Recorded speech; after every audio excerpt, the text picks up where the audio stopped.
Just thank Sports America for coming out here.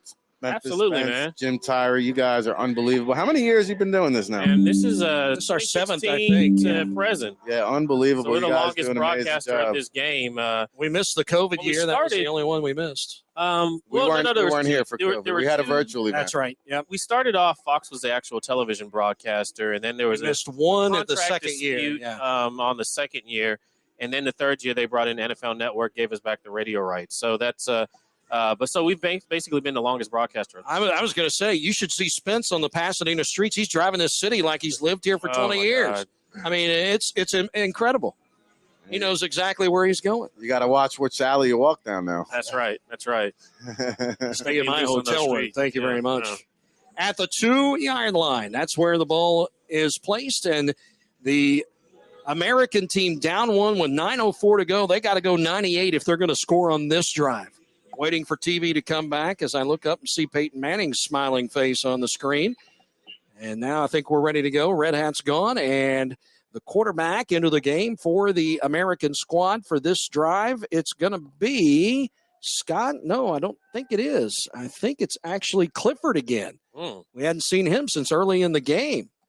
So Sean Clifford back in at quarterback. Great opportunity for him. He'll hand the football off, able to find a little running room off right tackle that time is the running back. After he gets up, it's Swin, Titus Swin. And I mentioned, Rick, I wanted to talk to you about Swin. What do you know about that young man, the running back out of Wyoming? Yeah, we brought him on, I think, later in the process as a replacement guy, and now he gets his opportunity to showcase his skill set. I did want to mention Clifford. He's working with Tony Rafciopi, the quarterback coach who prepped Kenny Pickett leading up to last year's NFL draft. Yeah, too bad he landed with Pittsburgh. Back to throw again. Is Clifford rolling to his right, going to throw to the sideline to Swin. Just kind of an emergency outlet, and Swin's going to get the first down up across the 15 down to the 17-yard line. Not bad at all. Just making it up as you go along. You're the bottle cap. I'm the stick. We'll do it this way over on the sideline. Hey, pop goes the weasel. You got it. In at left tackle now is City. So could have Eastern Michigan. He's a 5-year starter out of Eastern Michigan, began his career playing offensive tackle, but recently has only played guard. He's moving to tackle this week, just showing with depth concerns and him wanting to show what else he can do. He's going to be a guard at the next level, but showing the fact that he can play tackle, he's hanging in there on the edge, showing his movement skills. I think that's really impressive on his part. Swin's going to get about 4 off the right side, trying to get to the boundary, and a nice little extra effort to get 1 more yard ahead of the 20 to the 21. You mentioned the Eastern Michigan offensive lineman, one of the heaviest guys coming in at 326, but he is very, very nimble, as we would say. First team All-MAC. He is out of Canada, 2-time member of Team Quebec and Team Canada. Miss an episode by all means, and you could miss a lot. To the radio play-by-play voice and our buddy back from here at Youngstown, it is the voice Fitz. Everett Fitzhugh. My friend, how are you? Man, it feels good to hear your voice again, Mark. Everything's going well, and definitely excited to be back on the airwaves briefly for here in Youngstown. By all means, Tuesdays at 5, right here on Western Reserve Radio and streaming live on westernreserveradio.com.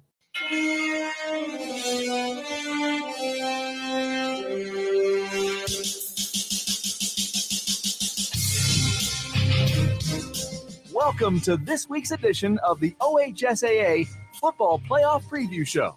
Now from Columbus, here's Marty Bannister.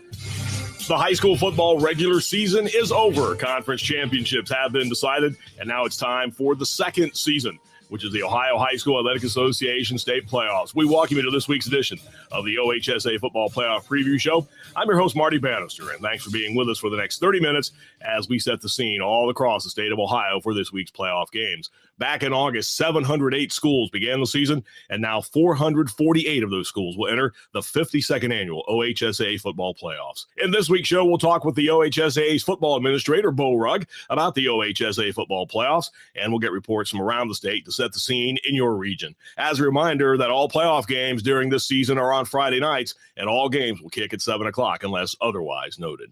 First, let's step aside for these messages from the Ohio High School Athletic Association. When we return, we'll chat with Bo Rugg. You are listening to the OHSAA Football Playoff Preview Show. practice hard, you play hard. You're always reaching for your goals. You reach for the next point, the next yard, the next win. And after the game, reach for low-fat chocolate milk. It has the fluids to rehydrate you, the right mix of protein and carbs to refuel you, and the vitamins and minerals to help you build strong bones and bodies. Fuel up with chocolate milk. For more information, visit drink-milk.com. The Ohio High School Athletic Association and the Pro Football Hall of Fame invite you to the 2022 Football State Championship Games in Canton at Tom Benson Hall of Fame Stadium, December 1st, 2nd, and 3rd. Log on to ohsaa.org for information on the playoffs, state championship games, and tickets, including indoor stadium club passes. Make it a weekend to remember in Canton with the Pro Football Hall of Fame and the OHSAA Football State Championships. Spectrum News One, a new kind of news channel dedicated to refreshing storytelling and empowering communities across the Buckeye State. With your local forecast every 10 minutes and all of the essential news you need 24/7. Plus, in-depth shows and exclusives focused on your community. Always Ohio, always refreshing, always on. We are Spectrum News One, exclusively on Spectrum.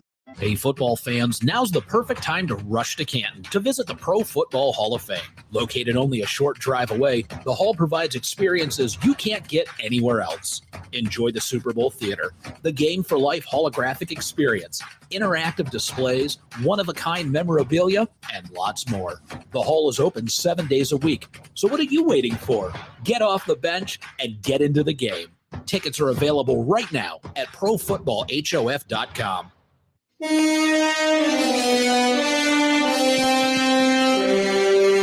Welcome back to the OHSAA Football Playoff Preview Show. For the OHSAA Radio Network, here's Marty Bannister. And we would like to thank all of our show sponsors, including the OHSAA Radio Network, which will broadcast all 7 state football championship games live from Tom Benson Hall of Fame Stadium in Canton starting on November 30th and then on December 1st and December 2nd.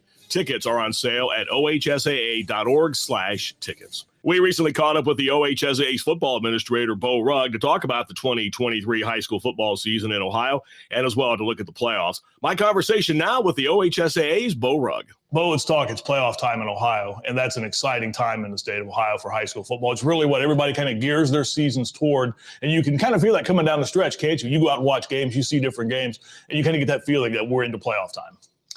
Yeah, it really happens not only when you're out watching games, but during the week. I'm getting a lot of, whether it's emails or calls or texts about certain things, especially about what happens if this team wins this and how does that affect my points and are we going to host? And everybody's excited, and it is an exciting time. We'll get into a lot of the whys and why things are done playoff-wise, but when you said teams that host, and I think it's a very interesting point to bring up because there's no question. Schools that get the chance to host in those first couple of rounds, that's a big deal for them, isn't it? It's a huge deal. It's a culmination of something that they get to stay at home and they get to have that tournament game at their site. We like to say it's supposed to be neutral for as many things as you can, but it is at your site. And so that's something that they value very much. And those that in the top 4 in each region are, if they win, they're going to be home 2 weeks in a row. That's a big deal. And it's exciting for the community. It's exciting for the players. It's a big thing. I think it's one of the great things about the way Ohio stages the playoffs is giving those teams a chance to host. Has there been any consideration, Bo, to maybe taking that deeper into the playoffs? We've talked about different things about that. The coaches really like the neutral sites as they go further along. And they feel that the home site is a big advantage. And we see that in a lot of sports, and I understand that. And I know that in lacrosse, we go all the way through the regional final in home sites, and coaches don't like that. They think that's too much of an advantage. So I think they like the neutral when we go to it. It's the right time in regional semi, and they're excited about it. As long as we can get the sites, it also brings another community into the mix to be able to host and really kind of highlight our nice sites. We're guaranteed when we get to that round, at least the last 10, 12 years, that we're going to have a good site with a good field. And that takes me to my next question, site selection. I know it's something you get a lot of feedback on that from, well, I think coaches, you get it certainly from fans, certainly on social media. Maybe take us through some of the steps. What goes into selecting a site to host after you get to the neutral round? Yeah, we have a committee of people, and it's really a good group right now. I have representatives from each district helping me, athletic directors. The great thing about that is, can we use this site? They'll be texting their friend, can we come there? and we get that answer much faster than we used to be able to get it. But the key thing is who puts in to host, number one. And then once we get a game, we're looking at what's the best site between these two that will hold the game. Certainly in some teams, some schools, we have some things that you've got to have a size. Others, the size of the facility isn't going to matter. So location might be the best thing there. But if size is a consideration, location is what's our best total travel situation. We may have one going 40 minutes and one going an hour and 10, and that's really good versus both of them going an hour and 20. But we get that from schools. They're traveling shorter than we are. You know what? 20 more minutes on a bus ain't going to make a difference. Both of you are on the bus. Both of you have to get on, schedule it, get there. It's not a big deal.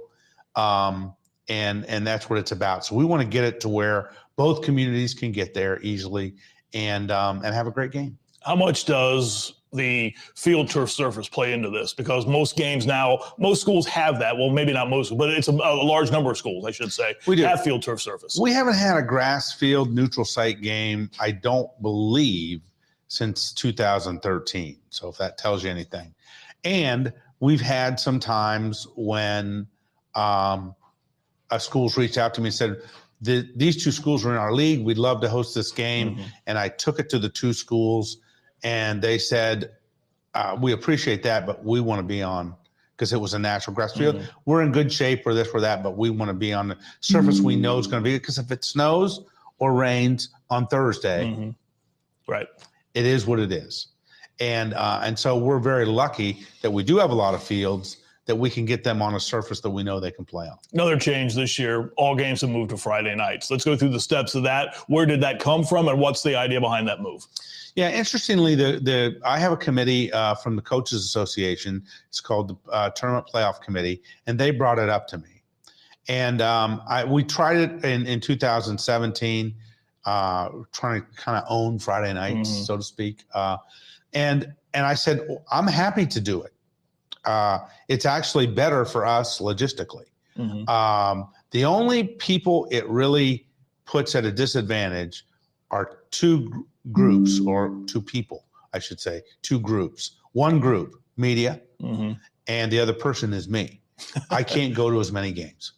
That's it. Other than that, our officials were better off because we don't have the conflict on the D3 officials on Saturday night. Our schools are used to hosting on Friday night. They're used to playing on Friday night. That's why the coaches wanted it. But the big thing for me was the coaches saying, look, in our world, this is what happens. We play on Friday night. Saturday, we take off, family, whatever. Sunday, we're right back in, video, practice. Monday, we're back in school. You play on Saturday night, you don't have that, because you're back in school Monday, no matter what. And that's what was brought up to me. And I'm like, wow, that was impactful. And if the schools want this and want it, I think it's a great thing, because I think we need to really try to own Friday night. Yeah, we've got some NCAAs that are trying to play on Friday night, but I think they take more grief for that than they get positives for that. They get positives from a money TV deal, but ours is, that's when the communities want to do this. And so we're excited about it. We'll see how we go through this year, but we've already been Friday only for the first two rounds the last couple of years, and that's proved to be very, very good. So we're excited about it. I thought the point about the coaches was very important, because, and you know this from your years being around the sport, if there's ever a sport that's where you have creatures of habit, it's football. 100%. Practice, practice, practice, play, and then that practice, and losing another day than playing, it makes a big difference for a team, It's doesn't a huge difference. And we want them to be as comfortable as they can be. They don't need any other distractions. They're under enough pressure. Absolutely. But as we wrap up, let's get a look into your week as we get ready for the open of playoffs. I know you have so many things on your plate. You love to get out and watch high school football games. You do that during the season. But what's your week like leading up to the opening of the playoffs? Yeah, the first thing about it when we're in playoffs, and we just had a meeting about Sunday. So what's Sunday going to be like? Sunday, we've got to get all the schools, all the final Harbin ratings. The schools get a chance until Sunday at 10 a.m. to challenge anything in Harbin. We do that. We get the teams loaded into the schedule. We get all the officials assigned. And then, that starts the week.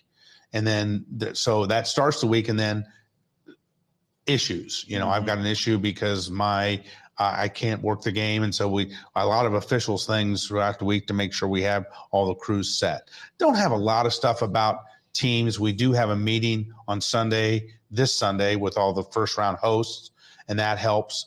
But during the week, as we go along in the playoffs, then we're sending them the footballs to each team and to the site and whatever the site needs, those types of things. So that's, early in the week. And then as we get closer to the actual game day, I'm deciding on what games I'm going to go to.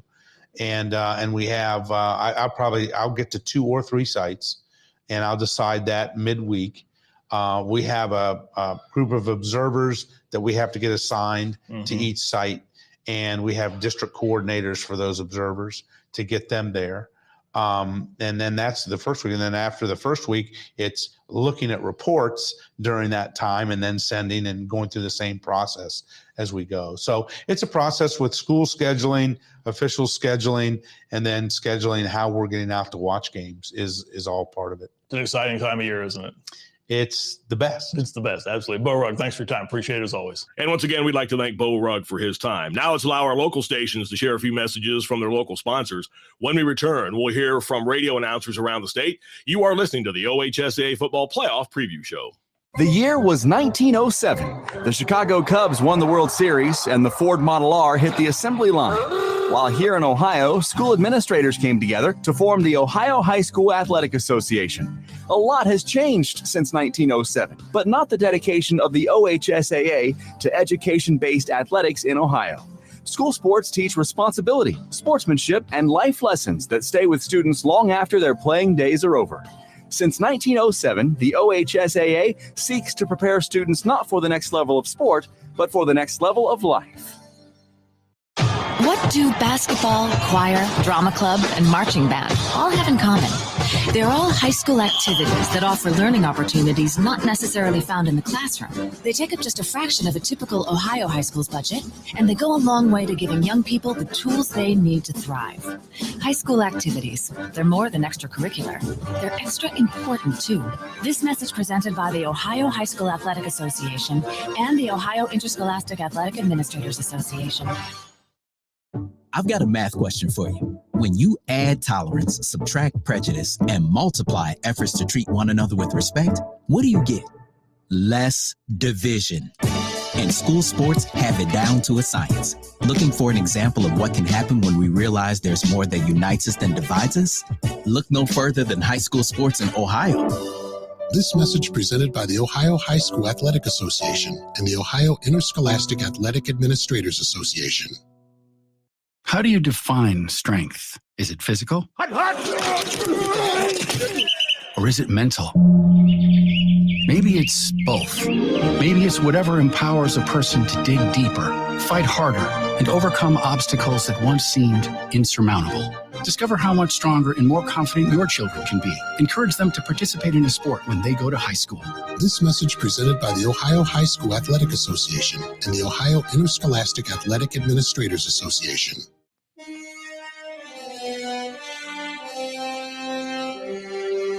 Welcome back to the OHSAA Football Playoff Preview Show. For the OHSAA Radio Network, here's Marty Bannister. All right, let's get down to business and start previewing the opening round of games, which start this Friday night all across Ohio. Friday night, Spectrum News 1 will televise 3 first-round games. In Northeast Ohio, Cleveland, St. Ignatius, and Mentor will get together. In Central Ohio, it's an Ohio Capital Conference regular season rematch as Grove City visits Hilliard-Davidson. And in Southwest Ohio, it's a Greater Western Ohio Conference regular season rematch as Springfield travels to Huber Heights to face the Warriors of Wayne. In addition, 15 games will be streamed live by Spectrum on OHSAA.tv. The NFHS network will also stream up to 20 playoff games on Friday night. Search Ohio at nfhsnetwork.com for details. Now it's time to break down the first round of the regional playoffs from across the state and get regional reports from broadcasters. A reminder that all playoff games in the first round and all throughout the playoffs are on Friday nights and will kick off at 7 o'clock. First of all, let's check on that. Let's check on how to talk. All right, again, intro here in 3, 2. And now it's time to break down the first round of the regional. I can't talk all of a sudden. 3, 2. And now it's time to break down the first round of the regional playoffs across Ohio and get regional reports from broadcasters. A reminder that all playoff games are on Friday nights this year and all kick at 7 o'clock. Let's head to the southeastern part of the state now and get an update from our friend Aaron Cassidy. Thanks, Marty. It has been a fantastic season here in Southeast Ohio for high school football. We'll start in Division III, Region 11. Where the Jackson Ironmen take on the Marietta Tigers. The Tigers qualifying for the state playoffs for the first time in 21 years and just the second time in school history. Another good story out of this region is the Athens Bulldogs, who qualify at 6-4 on the season, and they'll be the number 12 seed. One of the toughest regions in the state of Ohio, Division 4, Region 15. 3 teams from Southeast Ohio qualify. Gallia Academy will be the number 9 seed. Vinton County with a 9-1 record will be the 12 seed. And it'll be the Morgan Raiders for the second straight year qualifying for the playoffs. They will be the number 14 seed. A region that is loaded with talent, Division 5, Region 19. They have 4 teams in the playoffs. Portsmouth West is the number 9 seed. Portsmouth is the number 11 seed. South Point is number 15, and it's the Ironton Tigers, maybe one of the best teams in Division 5. They are the number 2 seed in this region. In Division 6, Region 23, a name known around the state of Ohio, the Fort Fry Cadets, coming off a Final Four appearance. They'll be the number 3 team in this region. They will also be joined by Nelsonville York, who makes another playoff appearance, along with the Trimble Tomcats at the number 10 seed. Finally, top-seeded Caldwell will be in Division 7, Region 27. Then there'll be 6 other teams from Southeast Ohio in this Division 7, Region 27 as well, including Waterford, Monroe Central, South Gallia, along with Southern and Sciotaville. Reporting for the OHSAA Radio Network and for WMOA, I'm Aaron Cassidy. Aaron, thank you. Let's move to the northeast part of the state. Former Ohio State Buckeye TJ Downing has our start counting report. The leaves are falling and a colder shade of weather is taking over Northeast Ohio, and you know what that means. It's time for the Ohio High School Athletic Association state football playoffs. I'm TJ Downing with Stark Media, and here's your Week 1 playoff preview. The Massillon Tigers last week defeated McKinley Bulldogs 35-0 in the greatest rivalry in high school football. That gave the Tigers a 1 seed inside of Division 2, Region 7, and they will host Central Crossing out of Grove City. For the McKinley Bulldogs, a 4 seed, they will host Strongsville in the same region as defending state champion Lakewood St. Edward. Also around the area, a couple 9-8 matchups to keep your eye on.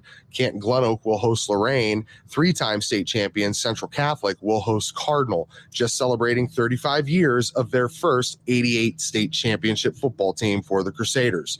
A 1 seed in the area, the Canton South Wildcats just capped off a perfect regular season, going 10-0 by defeating the Northwest Indians in Canal Fulton 48-28. The 1 seed will now allow them to host the Northwest Indians at Breck Bueller Stadium this Friday night. Also, the Fairless Falcons will travel to defending state champion South Range. And another one to keep your eye on, Garaway out of the IVC. A 1 seed will host Rock Hill out of Ironton. Last one to keep you up to speed on, last year, the Jackson Polar Bears would defeat Berea Mid-Park in one of their very few playoff victories in school history. This year, this Friday, they will travel to Berea Mid-Park. I'm TJ Downing, and this is your playoff preview. Now let's check out the Cleveland area. Here's Matt Gould. In the Northeast, we have a slew of state title contenders, including 2 defending champions. We'll start in Division 1 with the heavy favorite there, Lakewood St. Edward, looking for the three-peat. They got that big offensive line, including 3 Power 5 commits. Michigan-bound right tackle Ben Roebuck is a third-year starter over there. And the twins, Deontay and Devontae Armstrong, committed to Ohio State on the left side. St. Edward is coming off of a big Week 10 win at Akron Archbishop Hoban, a game that Max Preps had pegged as the #1 game in the country. And speak of Hoban, they're among a trio of title contenders in Division II. Hoban's looking to get back, make their what could be their 4th straight trip to the finals, losing the last 2 to Toledo Central Catholic and Cincinnati Whitten Woods. They could be a Final Four team, a heavy favorite coming out of Region 5. Avon, a heavy favorite in Region 6. Coach Mike Elder's Eagles were made 5 of the last 6 Final Fours. That ended last year against Toledo Central Catholic, but they could get back. Massillon, of course, is the #1 ranked team in the Associated Press state poll for Division II. But speaking of Toledo Central Catholic, that team that won it all, they're now in Division III, a heavy favorite coming out of Region 10. It might be tough for a Northeast Ohio team to beat them, but Region 9 is loaded. And of course, we got Youngstown Ursuline, which got to the finals 2 years ago. And then there's Kenston, Chardon, Aurora. It's a pretty loaded Region 9 over there. Division 4, got the defending state champions, Glenville. Ted Ginn Sr. had a junior-laden squad last year when they got to Canton. Those guys are back, including 2 Ohio State commits and Bryce West at cornerback and Damarion Witten at receiver. Division 5, the #1 ranked team there, Perry, coached by Bob Gesowich. Some folks in Columbus might remember him from his time at Dublin Jerome. And Perry beat Kirtland this year. The Hornets only lost. And of course, Kirtland, a favorite in Division 6. The #1 ranked team in the AP state poll there as well. Tigler Verdi's got another squad rolling that we could see in Canton. To the Lima area and the northwest part of the state, here's the one and only voice of the Bowling Green Falcons, Todd Walker. If you're talking playoff football in Ohio, you're talking about Marion Local. They've won 13 state championships each of the last 2 years. They've been state champs. They've won 42 games in a row. They begin what is expected to be a Division 7 state championship run, hosting Tri-County North. Division 7's Region 26 is the most competitive in the state. Fantastic 50 has 3 teams with a 20% chance or better to win the region: PG, LCC, and Macomb. Pandora Gilboa is home for Lipsick. LCC will host Ayersville, and then Macomb is home for USV. Moving up to Division 6, Region 22, Columbus Grove and Bluffton, the 1 and 2 seeds. Grove just beat Bluffton for the NWC title last week. They're heavy favorites to meet for the regional crown in a few weeks. Tonight, Grove hosts Lakota and Bluffton hosts Paulding. As for Division 6, another team to look out for is Versailles out of the MAC. They are in Region 24. They host Troy Christian. 8 of the 10 schools in the Midwest Athletic Conference made the playoffs, including Coldwater in Division 5. They host Indian Lake. 6 of 8 teams, by the way, out of the Northwest Conference are in. Western Buckeye League, 7 of their 10 teams made it, including Region 12, Division 3, Wapakoneta and Salina, the co-champs, home for New Richmond and Hillsboro. Second ever home playoff game coming up for Lima Senior after winning the Toledo City League in their first year in the league. Lima Senior will host Xenia, and Findlay, coming off its first 8-win season since 2012, will be home for Olentangy Liberty. And that's a look at the playoff situation in and around Lima. My name's Todd Walker reporting from 1150 WIMA. And as we wrap things up, let's check out how things look in the opening round in Central Ohio. From WPNS Radio, here's Ryan Baker. 66 teams in Central Ohio spanning 10 regions made the postseason this year. Central Ohio has #1 seeds in Regions 2, 3, and 11 as Olentangy, Gahanna, and Bishop Watterson hold the top spots. Gahanna, the defending region champion in Region 3, lost to eventual state champion Lakewood St. Ed's in the state semis last year. The other defending regional champion is Bloom Carroll in Region 11. The Bulldogs, who lost to Canfield in the state title game, are the #5 seed in an absolutely loaded region. There are a couple of opening round rematches in Regions 2 and 3. In Region 2, top-seeded Olentangy hosts the 16 Dublin Jerome. The Braves won that one 35-20 in Week 9. Also in Week 9, the #2 seed Olentangy Berlin beat 15th-seeded Marysville 34-14. In Region 3, top-seeded Gahanna beat Reynoldsburg 49-6 in Week 4, and the #3 seed Pickerington North beat 14th-seeded Westerville Central 16-14 in Week 6. For high school football overtime on 97.1 The Fan, I'm Ryan Baker. Gentlemen, thank all of you for your efforts and your reports, and that will do it for this week's look at the first-round playoff reports from across the state of Ohio. Let's step aside for a few messages from the OHSAA, and when we come back, we'll wrap up this edition of the OHSAA Football Playoff Preview Show. Hi, I'm Anthony Munoz. I didn't make it into the Pro Football Hall of Fame by letting drugs and alcohol affect my ability to play. I brought my A game every time, and that's what you should do when sharing the road. That means never getting behind the wheel under the influence and wearing your seatbelt, because it's always the best defense against a drunk driver. So whether you're driving around town or to the Pro Football Hall of Fame, never let impaired driving take you out of the game. This message brought to you by the Ohio Department of Public Safety. School sports need your help. With budgets getting tighter, it's more than the games that are on the line. It's all the traditions, the community pride, the culture of your hometown high school, plus all those memories that are on the line too. What can you do? It's simple. Buy a ticket when you can. Go to a game. Take the whole family. Let's do everything we can to keep those cherished school sports memories alive. This message presented by the Ohio High School Athletic Association and the Ohio Interscholastic Athletic Administrators Association. The game is over, but this time, instead of asking how many goals did you score or what were your stats, try asking these questions. Were you a good teammate? Were you coachable? Did you give 100%? And did you have fun? Because those are the values that school sports instill in Ohio's young people, where winning and losing are secondary to the life lessons that will stay with kids long after their playing days are over. This is the Ohio High School Athletic Association. Educate through sports. You practice hard, you play hard, you're always reaching for your goals. You reach for the next point, the next yard, the next win. And after the game, reach for low-fat chocolate milk. It has the fluids to rehydrate you, the right mix of protein and carbs to refuel you, and the vitamins and minerals to help you build strong bones and bodies. Fuel up with chocolate milk. For more information, visit drink-milk.com. Before we wrap up this week's show, the statewide playoff brackets, a reminder, are available on the OHSAA website at ohsaa.org, along with football playoff histories of every school in Ohio. Looking ahead to the state championships, all session tickets are on sale at ohsaa.org/tickets, including a special ticket package with indoor access to the Stadium Club at Tom Benson Hall of Fame Stadium during and after every game. In our next playoff preview show, we'll go inside the regional quarterfinal pairings and talk with OHSAA Executive Director Doug Ute. On behalf of the Ohio High School Athletic Association, I'm Marty Bannister. Production facilities and assistance provided by Yamo Media and Adam Dell. The OHSAA Football Playoff Preview Show has been a production of the OHSAA Radio Network.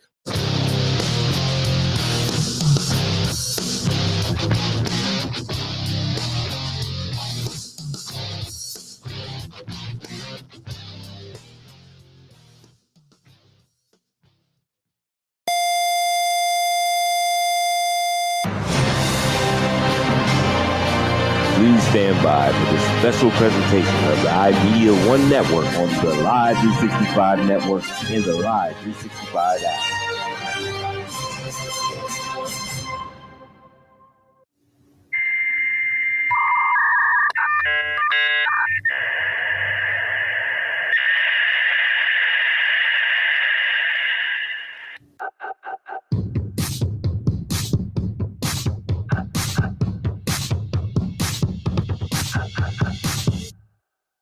CityView Sportscast is proud to bring you Mineral Ridge Rams football on the Madurix Butcher Block High School Football Game of the Week. And now from the stadium with tonight's call, here's Matt Lipsack and Matt Emsch. And good evening and welcome to the Madurix Butcher Block High School Football Game of the Week here on CityView Sportscast and Sports Radio 1240. Mark means Matt Emsch with you from North Jackson as we begin the Division 6 Region 21 opening round matchup between the 6-4 Mineral Ridge Rams and the 7-3 Jackson-Milton Blue Jays. And Matt, this game was so much fun the first time, they decided to play it again. Yeah, we have a huge matchup tonight between these two teams that met in the regular season, ended on a last-second penalty, which had implications of possibly going to overtime. It did not work out that way. The Blue Jays kicked the game-winning field goal with no time on the clock, and the Rams are really fired up to get another shot. You look at this matchup, and it's been pretty even. The last 5 matchups, if you include this year, is 3-2 in favor of Mineral Ridge. So they've had a lot of close games over the last 5 meetings. Yeah, they have. They've been inundated with a lot of injuries this year. Finally, they're about as healthy as they could be this season. Missing some of those extra points in some of the earlier games. Definitely, how important 1 point can be. Special teams has been an issue on and off. And if you don't have all 3 phases of the game together, that's definitely going to cause a problem in the win column.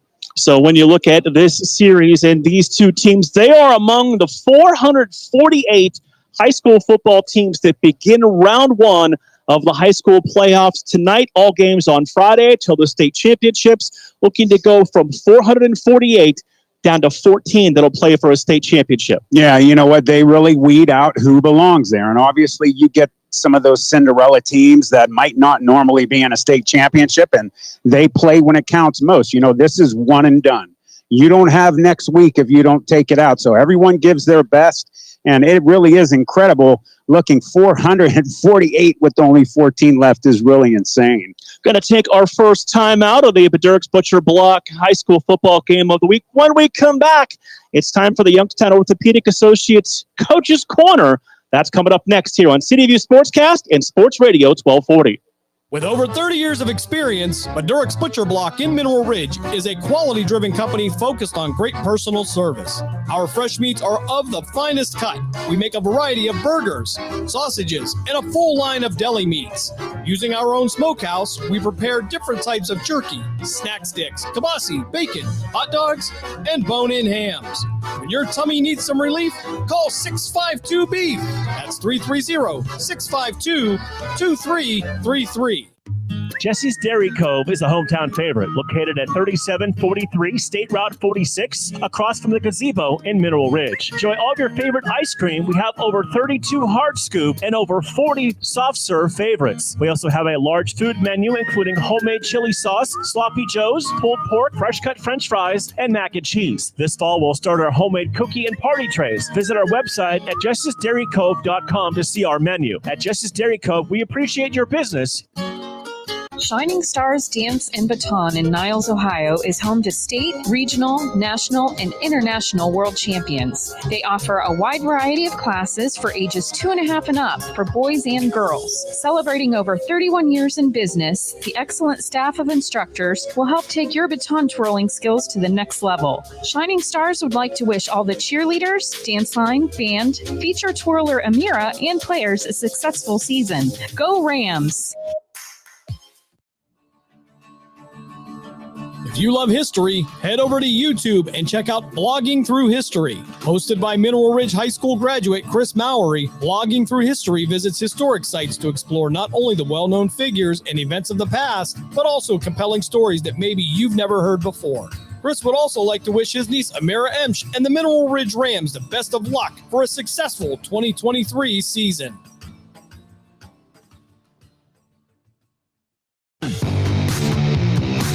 Now back to the Badurix Butcher Block High School Football Game of the Week on City View Sportscast.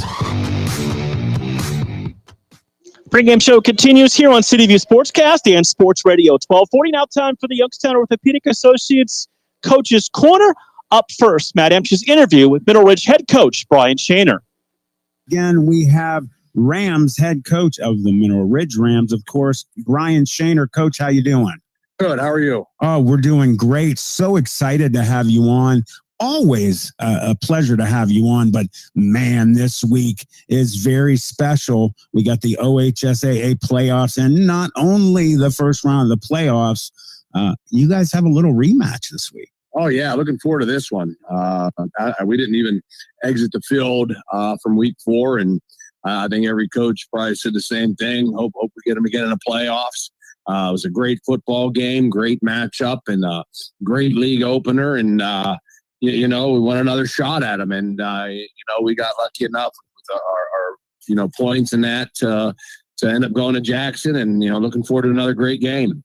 Yeah, it's going to be awesome. Coach, we have to bring up that rivalry game last week against the Blue Devils. Yeah, I tell you what, not that they didn't show up to play, but wow, did our boys show up to play.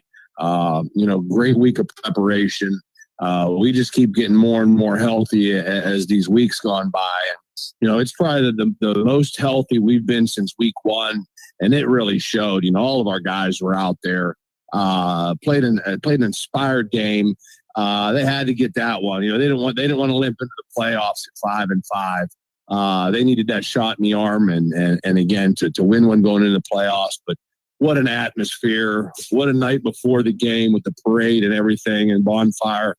Our boys, they were fired up, and boy, they come out and they show the town a really good Ram team. What we were so impressed about, Coach Shaner, is every play you could tell, not only from the get-go how fired up everybody was, but it was almost like whenever they would get in the huddle after a big play, they would look at each other almost. To me, it came off, okay, whoever gets the ball next, this is your time. I'm challenging you. And man, did they show up. Yes. And I told our guys, tonight, it started, I believe, with our special teams approach. Our kickoff team was screaming down the field and laying the wood every time they got down there. And then our defense, again, we're getting more and more healthy on that side of the football. And that's the defense that I thought we would have each and every week with all those pieces out there. McDonald, they got all the pieces, and our guys did. And they played very, very inspired. They played for each other, and they played with that reckless abandon that Coach Allen demands from them. It's just he was able to demand it with our starters back, and they played a great game. And we're leaning on that defense. They got to do it again on Friday. And as long as that unit's together and they're out there, I'm going to tell you what, I love lining that group of guys up against anybody that we'll face from here on out. Yeah, it was very, very inspiring. And senior night, rivalry game, the playoffs on the line. And it was just so impressive. And, you guys get another week with each other.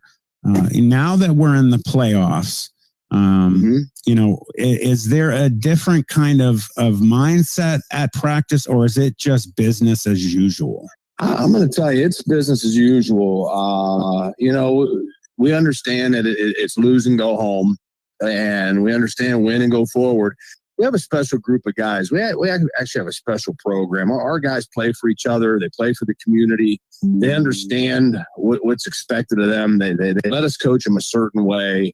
And it's a great place to be. And we're taking it one day at a time, getting better every day, having a great week again, getting ready for this playoff game. And we're not going to deviate from who we are. We do what we do, and we do it a certain way. And, that's our approach. It was our approach even when we had the injuries. We didn't back off the young guys. We had to coach them hard. They have to do it our way, and our way is what we believe in. It's going to be super exciting. Coach Shaner, we'll see you on Friday. Good luck. All right. Thanks a lot, man. Appreciate you guys. That was Matt's interview with Brian Shaner, head coach of the Mineral Ridge Rams. His Rams in the playoffs at 6-4.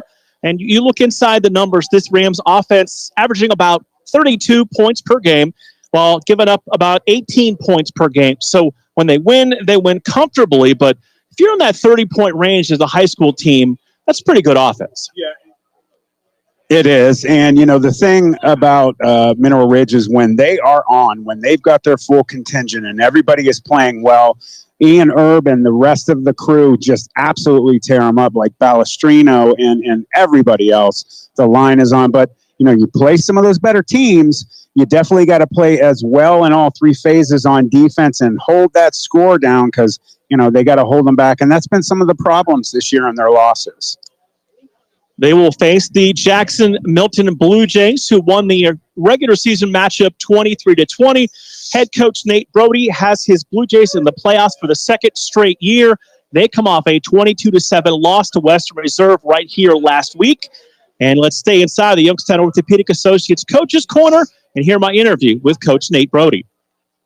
Back inside the Youngstown Orthopedic Associates pregame show with the head coach of Jackson-Milton, Nate Brody. And Coach, first off, congratulations. It's always special to make the playoffs. Yeah, thanks a lot. Listen, our guys have worked really hard this season and the off season as well. And it's nice to get an extra week of playing football. It's always special to make the playoffs once, but you've done it a couple years in a row now. Does it make it even better knowing you've been able to go back-to-back years? Yeah, it just kind of sets an expectation that we plan on playing in week 11, and hopefully down the road we start to have an expectation to play in week 12 and week 13. But yeah, it's nice to have consistency with our program, yes. Coach, I know things did not go the way you wanted last week against Western Reserve. Kind of take us back to that ball game and where you feel like you came up a little bit short. We had some guys that banged up a little bit. We had some roster guys that weren't playing, and we had young guys fill in. So anytime you get, you're playing freshmen, it's tough. It's a learning curve for everybody, and that's what we were kind of dealt with last week.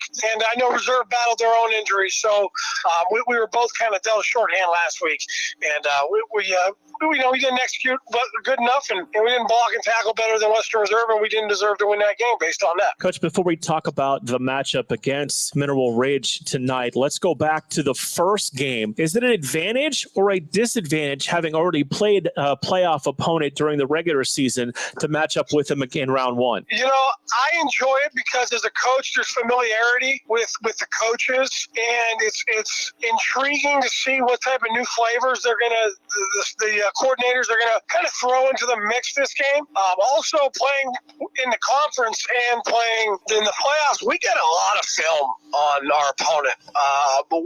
Much more film than you would typically get versus an out-of-conference opponent. So we have a lot of tendencies, and I'm sure they do as well, that we are reviewing. And I think it's fair for both sides, but it's just unique, in my opinion. When you look at this matchup with Mineral Ridge, you won a hard-fought, close ball game the first go-around. What are some keys for your squad to get a win and move on to the next round? Well, number one, we have to win the turnover battle. I don't know what that looks like. I don't know if we need to have two extra turnovers, one extra turnovers, 3, 4. I don't know, but I know we cannot lose the turnover battle and win this game Friday night. It just won't happen with some young guys that we're going to be playing. So if we can hold on to the football and cause some turnovers and cause some maybe confusion with some of Mineral Ridge's guys, that would be very beneficial to us. And I think it goes back to our guys up front. If our guys up front in the trenches can block their D linemen, and if our D linemen can get off blocks, I think you're going to see this game winning in the trenches. I mean, both teams got great skill guys. It's going to be up to the guys up front on both sides, on both teams, to see who's going to win this game. Coach, you said you're a little banged up, played a few young guys last week. Do you anticipate getting any of those guys back for this week's matchup? No, I do not. So how do you make an adjustment when you have to play that many young players? Is it just put the best team you can put out there and see what happens? That's it. We gotta coach them up. That's what they hired us for. We gotta coach these kids up, no matter what age they are, and we gotta select our best product based on the kids' performances. And that's what we've been doing all week long, and even last week. So a little adversity, but our kids have faced adversity all year long, and I think we battled through it, and we're excited to get an opportunity Friday night. Coach, appreciate your time and best of luck. All right, thank you so much. And that was the head coach of the Jackson-Milton Blue Jays, Nate Brody. You look at the numbers for Jackson-Milton, 23 points per game offensively, about 18 points per game defensively. So they've been in close games this year. They know what those games are going to be like. Yeah, I mean, they're 7-3 for a reason. They've won a lot of good games. They've won a lot of close ones as well. And when you're in the OHSAA playoffs, you know the close ones, if you don't know how to pull some of those out, you're going to get in big trouble because you're going to come against teams, number one, that are mirror images of yourself sometimes and possibly better, and you can eke out a win. They're going to be close. The winner of this game matches up with the winner of the Rootstown Ravenna Southeast matchup. That is the 2-15 matchup. So the winner of the 2-15 gets the winner of this 7-10 matchup. We will have updates from Rootstown throughout the night on that game. So we'll know which one of our two local schools here tonight will advance to that next round. Mineral Ridge has made their way onto the field. We are awaiting the appearance of the Jackson-Milton Blue Jays. And, it's these final moments right before a playoff game. You've been to them on multiple levels. Mm-hmm. Is it focus? Is it nerves? Is it a balance of both? It's everything. You're ready to jump out of your skin. You want to start smacking heads. You're very nervous because the games get bigger each and every week, especially towards the end of the regular season, and you get in the playoffs. Even more integral for your team to pull everything together. You're nervous. You try and keep the nerves straight, but you're focused too. So it's a balancing act in all three of those things. And the teams that usually perform best, you see that at the beginning of the game, and they most likely will win the game as well. You are listening to City View Sportscast, part of the iMedia One Network and Sports Radio 1240 WBBW Youngstown. It is the opening round of the high school football playoffs. And the Blue Jays ready to take the field across from us. Ridge on the road. They are in the orange pants, the white jerseys with the black numbers trimmed in orange with the orange shoulders. Jackson-Milton comes on the field with the blue pants, blue jerseys, blue helmet for the Blue Jays. And we are just moments from getting this rematch underway. For just joining us, the last 5 matchups, it's been kind of down the middle, 3-2 in favor of Mineral Ridge over the last 5 matchups between these two schools. And we are going to step aside for our final pregame timeout, a 2-minute break. We will come back and we'll have tonight's kickoff on City View Sportscast and Sports Radio 1240.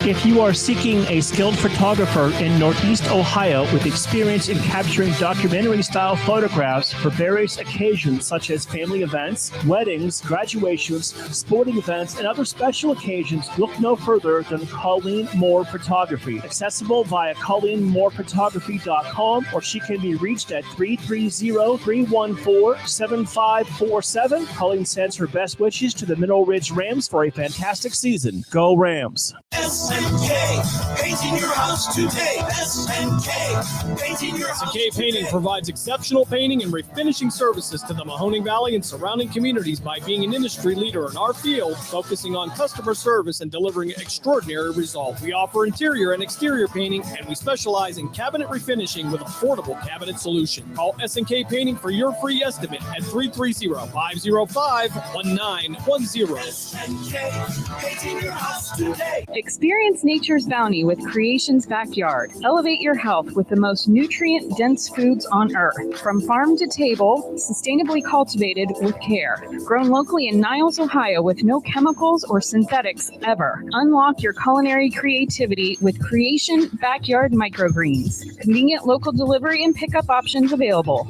Order now at creationsbackyard.com or call 330-282-7208. Action Physical Therapy is a locally owned outpatient physical therapy company serving the Mahoning Valley for over 20 years. With 5 convenient locations in Hubbard, Cortland, Kinsman, Salem, and Mineral Ridge. Action Physical Therapy can handle all of your physical therapy needs. Action Physical Therapy will create a unique plan made specifically for you. Call us at 1-8333-BEST-PT to schedule your evaluation today. Check us out at myactionpt.com. Get back in action with Action Physical Therapy, and as always, go Rams.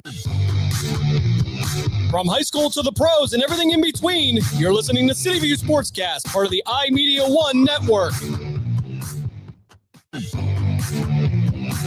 Now back to the Beduricks Butcher Block High School Football Game of the Week on City View Sportscast.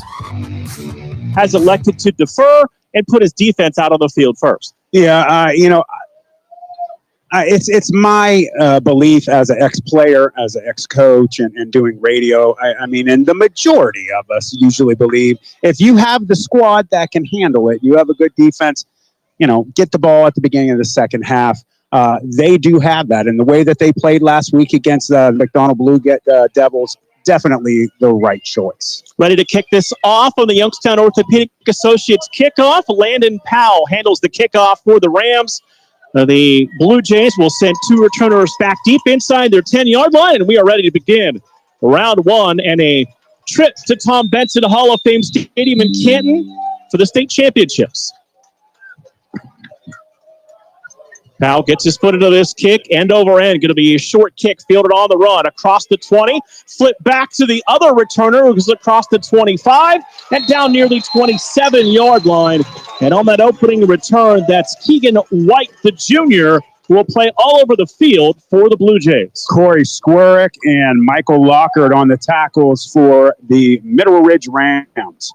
Jack McDivitt expected to get the start today for the Blue Jays. We'll see Keegan White, Joe Zayas in the backfield. A combination of Green, Perrine, and Fay are the wide receivers. The Blue Jays open up the game left to right here in the opening quarter. They'll have two receivers far out to the right side. Single back in the backfield with the quarterback, who now steps up under center. Twins behind him as they reset. He'll turn, lose the football on the initial snap. There's a loose ball on the ground. Rams say they've got the football. We'll wait for an official indication. Huge win. Huge. Wow. So the Blue Jays lose the center quarterback exchange. And Mineral Ridge comes out of there with the turnover, and they're going to have the football. Second down. He initially pointed like it was Mineral Ridge football. The referee pointed Rams ball. That was odd. I'm confused. So loss of one brings up a 2nd and 11 from the 26-yard line. Yeah, I saw he pointed in the direction of the Rams, but the offense stayed on for Jackson-Milton and for Mineral Ridge. Loss of one, 2nd and 11 from the 26-yard line. Again, two receivers go to the right, two backs in the backfield with the quarterback. They'll take the snap. This time they'll turn, give it on a quick handoff to the first back that's through, and there is no running room whatsoever to the point where a helmet went flying. Yeah, Joey Zayas, the running back senior, lost his helmet. The Rams look just like they did last week against the Blue Devils, and that's not a good thing for the Blue Jays. Loss of one on the run by Joey Zayas, the 5'11 senior.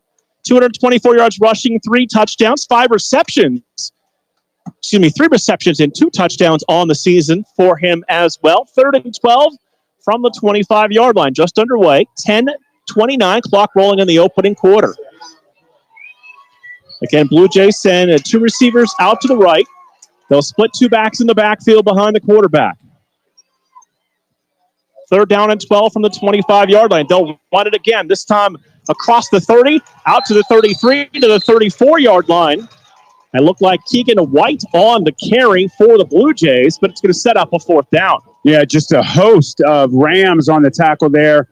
Co-captain Ian Erb and also Matt Monnier on the tackle, aside from some others. 4th down and 4 for the Blue Jays from their 33-yard line on their opening possession. They'll bring the play call in from the far sidelines. I'm not real sure that they should be going for 4th down if that's what they're doing here, unless they do a quick kick. So their punter is number 11, Sam Kahn, but Keegan White stays in the backfield. Quarterback under center, 3 receivers to the left, 1 to the right side. Movement up front. Rams able to reset on this 4th down and 4. They're going to pitch it to the back. There's no running room whatsoever. He's going to be knocked down at the 30-yard line, and a big stop for the Rams on the opening drive. Yeah, Brady Balestrino, number 9, who is one of the best receivers in the Tri-County area, I think in the state, has so impressed me on defense the coming games the second half of the season. Blew that up. They were not fooled at all. Owen Shingle-Decker, the junior, is the starting quarterback. 695 yards passing, 7 touchdowns, 8 interceptions, throwing 122 yards rushing and 1 touchdown for the junior. Feature back is Ian Erb. 1,121 yards rushing and 22 touchdowns on the year. He's been incredible. Shingle-Decker, 2 backs with him in the backfield, single receiver. They are going to give it to the up back. That is Jacob Russell. And Russell gets across the 30, and he'll be down to the 28-yard line. Give him a pickup of about 3. It's 2nd and 7. You know, it's kind of that thunder and lightning kind of backfield with Ian Erb and Russell. Russell is one of those kind of bust type of running backs. It takes usually 3 or 4 to take him down. Single receiver right, 1 to the left. Shingle-Decker to throw it. Has a man open, and he comes back to the football and makes the catch down near the 12-yard line. That is going to be the leading receiver, Brady Balestrino, with his 32nd catch on the year. Yeah, he is just one of the best players on this Rams team. Just a junior. Offense, defense, it doesn't matter. Right down to the 12-yard line, 1st and 10 from the 12. They're going to give it to Balestrino, sweeping to the outside, trying to turn the corner. And he's going to get inside the 5, maybe right down near the 5. It's going to be 1st and goal for the Rams. You know, another thing that the Rams, I'm sure you'll see every single game they have had this year, Shingledecker has done a great job at getting teams to jump with his cadence. One receiver right, 2 to the left. They give it to Ian Erb. Erb looking for the goal line, going to drive the pile. And he's going to be down around the 2-yard line. It's going to be 2nd and goal from there. Yeah, very close. That offensive line, especially the left side of that line with Zach Stacy at guard and Chase Moore at tackle. They are beasts. Right back to the line of scrimmage. Shingledecker to throw it. Going to fire the quick slant ball, dislodged and almost intercepted in the end zone. We'll say that pass is incomplete. It brings up now a 3rd and goal from the 2. You know, that hit was a little early. I'm a little surprised there wasn't a flag. I mentioned real quick, Beasts. Zach Stacy was our winner this year of the Beast Lineman of the Year award last year. He got that in their big rivalry game against the Blue Devils. So it is going to be now 4th and goal from the 2. High snap. They give it to the ball carrier. He's in. That's Ian Erb, a 2-yard touchdown on the opening drive with 7:37 to play in the opening quarter. Great job by the Rams. Like I said, you followed that left-sided line specifically. All that line has done a great job. But, man, when you go behind Stacy and Moore with Ian Erb at about 6'1", 235 pounds that can move, it's hard to stop. So that will bring on Luke Porter. That'll bring on Landon Powell for the extra point. 34 of 40 on the year. Snap down, and we'll have flags fly as the kick is good up inside the right upright, but we're going to get a procedure penalty on the Rams that'll back them up 5 yards. You know, one of the things that Mineral Ridge has done poorly this year is they have had some issues on special teams, that third phase. As we listen to the PA guy, they just have had, many mistakes. They had some last week, one of the only mistakes. So if they had to clean up their game, I would say it's that third phase. Back it up to the 15. Erb will hold. Landon Powell on to attempt the extra point.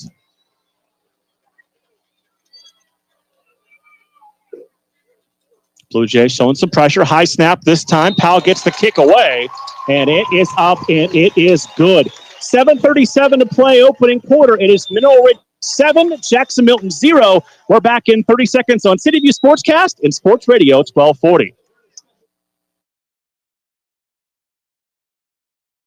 Shining Stars Dance and Baton in Niles, Ohio is home to state, regional, national, and international world champions. They offer a wide variety of classes for ages 2.5 and up for boys and girls. Celebrating over 31 years in business, the excellent staff of instructors will help take your baton twirling skills to the next level. Shining Stars would like to wish all the cheerleaders, dance line, band, feature twirler Amira, and players a successful season. Go Rams! Now back to the Beduricks Butcher Block High School Football Game of the Week on City View Sportscast.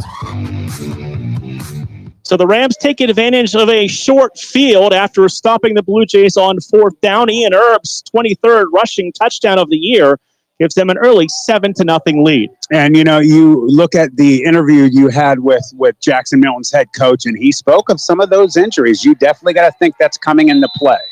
So it's time for another Youngstown Orthopedic Associates kickoff with Landon Powell again to do the kicking. This one a bit of a low arching line drive, fielded on the run.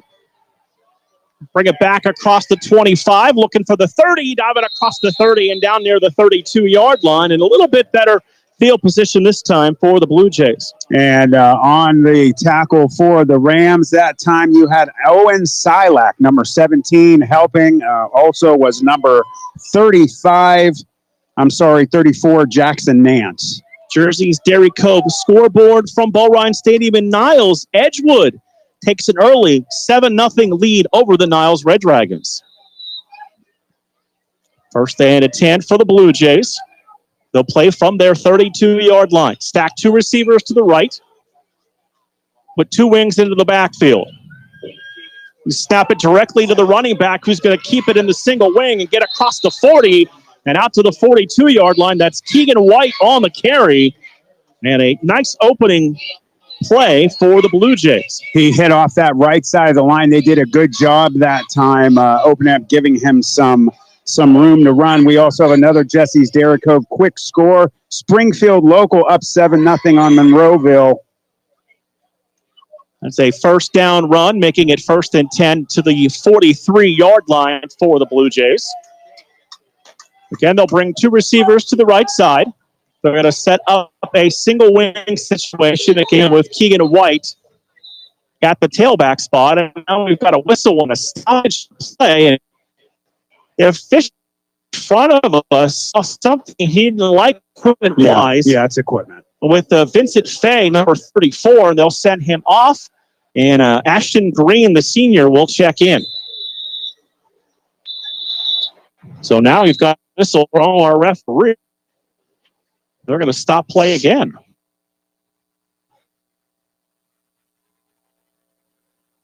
And their scoreboard update. The Ursuline Irish, they won, Division III, Region 9 game against New Philadelphia. It's a 0-0 at the start of the matchup. So again, worked out of a single situation, receiver stacked to the right. 6:35 to play, clock rolling, opening quarter, 7-0 Mineral Ridge leading Jackson-Milton. They'll snap it to him again. This time they'll try to run off the short side, cut back across the 40, and dives out to the 57-yard line, and it's going to bring up second down. And you had number 24, Bryce Warman, the senior, on the tackle for the Rams that time. So it's a gain of 4 out to the 47-yard line, 2nd and 6 from there. Fast-moving opening quarter. Both teams may content to keep the football on the ground as we go under 6 minutes. Again, the Blue Jays stack two receivers far out to the right. Keegan White single back in the backfield with two wings set up in front of him. He'll take the snap, and he's going to run with it again. Try to break out of the tackle. Steps through one, gets across the 50, 45, and all the way down to the 44-yard line. That's a big run for Keegan White in their second rushing first down of this drive. Yeah, Matt Monnier and Corey Squarick helping get him down, but he did a really good job that time of making some nice jukes, getting extra yardage there. You got to wrap him up when you make contact. So it is 1st and 10 for the Blue Jays, down to the Ram 44-yard line. 5 minutes, 18 seconds to go. Clock rolling in this opening quarter. Mineral Ridge with a 7-0 lead. Split two receivers to the right, two wings in the backfield. Quarterback now under center. He's just going to keep the football, try to follow that big offensive line. It looked like the ball popped loose, and there's a pile up a couple of yards downfield and waiting for an indication. Referee is indicating, unless that's just what down it is. Okay, I'm sorry, that was just the down. He's making it look like he's signing it the other way. So they will maintain possession after a minimal pickup of about 2 yards. 2nd down and 8. 4:40 to play. Clock rolling in this opening quarter. Blue Jays facing a 2nd down and 8. With the football on the Ram 42-yard line. Blue Jays wholesale substitutions. A lot of injuries for the Blue Jays. 2nd and 8 from the 42-yard line. That is Caden Mitchell now under center at the quarterback spot. And the Rams came on a blitz and made contact across the line. That's going to be an easy 5 for the Blue Jays and set up 2nd down and 3. Yeah, the best linebacker the Rams has is number 44, super sophomore Preston Holbrook. He was coming on an obvious blitz. You know, they did a good job. Twice they've got the Rams to jump off sides. That's usually their MO. So 2nd down and 3 from the 37-yard line. White is the single back with two receivers to the right, a wing to the left, and a fullback in the backfield. Takes the arrowhead snap, has the first down and more as he dives down to right about the 31-yard line, and that'll be the third first down on this drive for the Blue Jays. You know, the Rams are running a little bit of variation of their defense for this offense. Zach Stacy's usually in there at nose tackle, Chase Moore at one of the defensive ends. You know, they're starting to move the ball a little bit on them. I would put some of that beef back in there.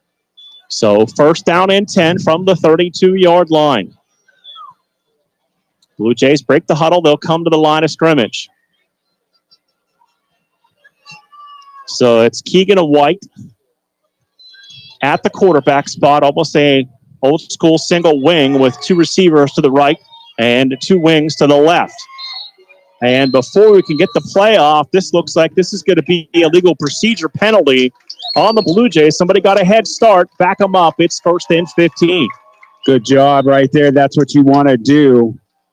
Everyone from the Rams extended family and all of us here from Western Reserve Radio and especially City View Sportscast, Matt Emsch, Mark Means, and Matt Lipsack want to extend our condolences to the Bittner-Stacy family. We're so sorry for your loss. Harry Bittner, it was an honor, sir. God bless. First and 15 from the 37-yard line as they back it up 5 yards. The Blue Jays don't want to find themselves behind the chains in a situation where they may be forced to throw the football. Going to go with single receivers to the left, now two to the right side. White, the quarterback. They will give the ball to White, and there's not much running room there, maybe just a yard. It's going to bring up now a second down and 14. I am not still getting a number. I think that was number 11, Ethan Pemberton, who had a shot at him in the backfield. He just squeezed by him, but the rest of the Rams took care of business. So second down for the Blue Jays. Second and close to 15, under 2 minutes to play in the opening quarter. Blue Jays send two receivers to the right. Two wings and a single back, quarterback under center. He's just going to keep it. White's going to carry the football, and he's going to push the pile all the way down to the 30-yard line. That'll be a pickup of 7, and this will set up a third down and long for the Blue Jays. You know, again, I have to say, obviously, I'm not a coach. It's not my business on how Coach Allen on the defense works. But, you know, you got Chase Moore and Zach Stacy, who are usually starters on that defensive front. They're moving the ball a little too much on the run. They got to put some more beef in there. Third down and 8 from the 30-yard line. We approach a minute to play in this very fast-moving opening quarter.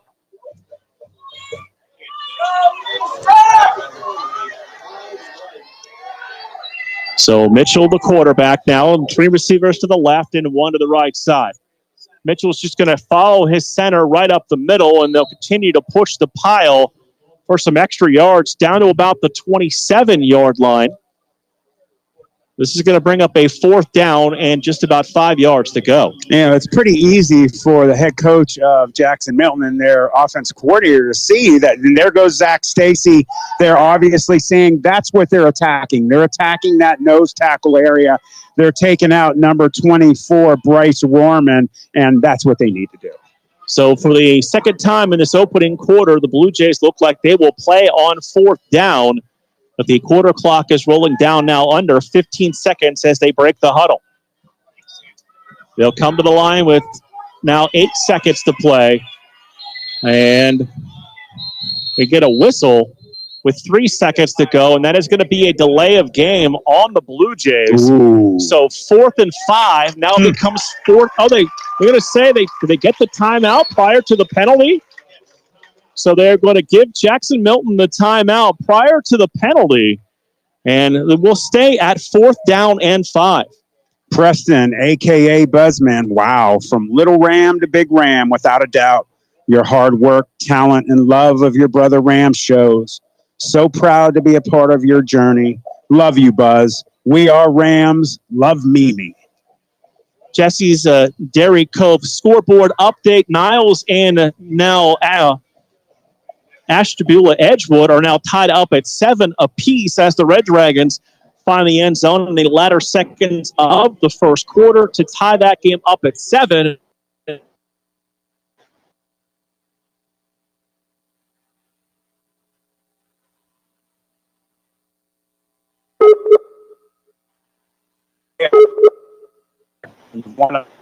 In the regular season, you got to hope that you have that strength of schedule that will help you once you reach the OHSA playoffs, and they're playing well so far.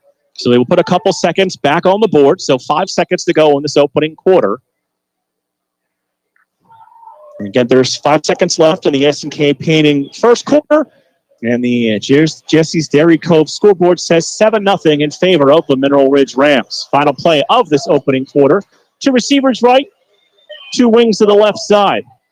White working out of the pistol formation, takes the snap, looks to throw the pop pass downfield. It's intercepted by the Rams, and they are going to bring the football back on a nice return on what is going to be the final play of our opening quarter. After 1, it is Mineral Ridge 7, Jackson-Milton 0. We're back in 1 minute on City View Sportscast and Sports Radio 1240.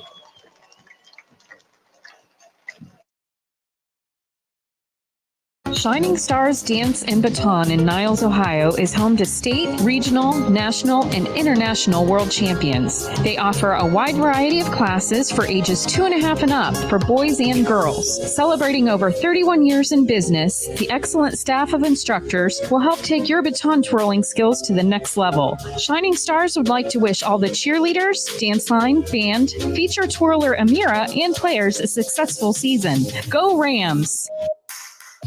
SNK, painting your house today. SNK, painting your house S&K Painting provides exceptional painting and refinishing services to the Mahoning Valley and surrounding communities by being an industry leader in our field, focusing on customer service and delivering extraordinary results. We offer interior and exterior painting, and we specialize in cabinet refinishing with affordable cabinet solutions. Call S&K Painting for your free estimate at 330-505-1910. SNK, painting your house today. Now back to the Beduricks Butcher Block High School football game of the week on City View Sportscast. Back to North Jackson as we get set to begin the second quarter. It's Caden McCune, the senior, on the interception, sets the Rams now back up with the football. They are going to run the ball right up the middle with Jacob Russell, the junior. Almost kind of sets up in the formation as a fullback, but used more as a traditional running back. Yeah, he can play it all in the backfield. And like I said, him and Ian Erb, they switch up getting the ball. You have that thunder, lightning, speed, power mix. He just got a little tripped up there, and he fell a little prematurely. 1 to the right, 2 to the left side. Shingledecker takes the snap, gives the ball to Erb, running right up the middle, spins off a tackle, and he'll fall down the 40-yard line. That is a pickup of 10 yards and a Ram first down. Yeah, and he hit that right side this time. Zach Stacy and Chase Moore on the right side of that line. They opened up a huge hole for him along with Russell. Rams want to go quickly. 1 receiver to the right, 2 to the left. Russell sets up as a wing. They give it to Erb, trying to bounce to the outside. Broke a couple of tackles, and he's able to fall forward down near the 42-yard line. Good pursuit by the backers for Jackson-Milton.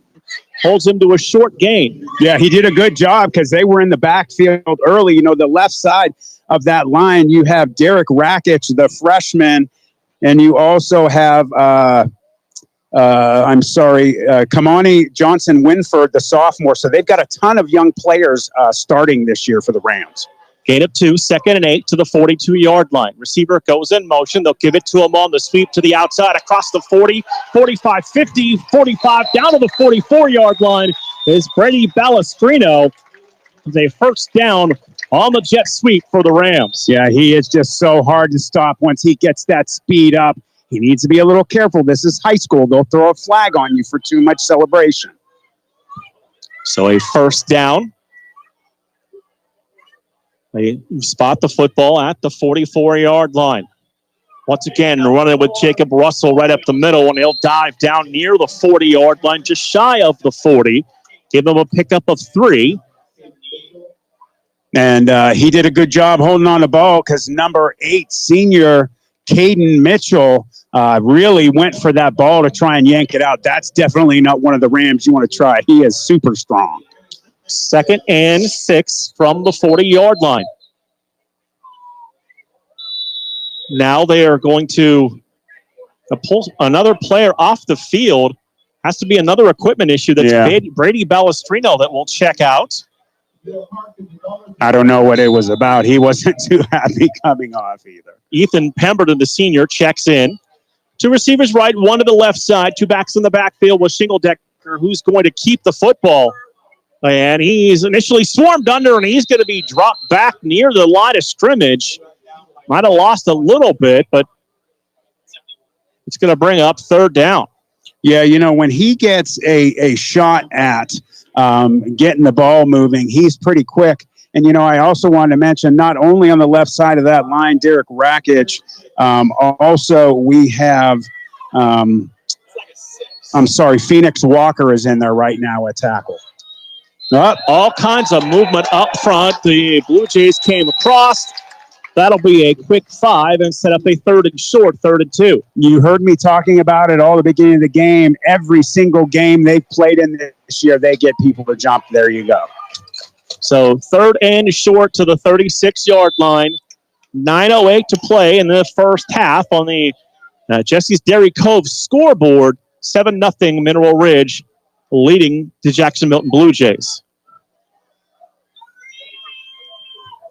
Shingledecker takes the snap, gives the ball to Ian Erb, running right up the center and across the 35 and down to the 33-yard line, and that's good enough for a Ram 1st down.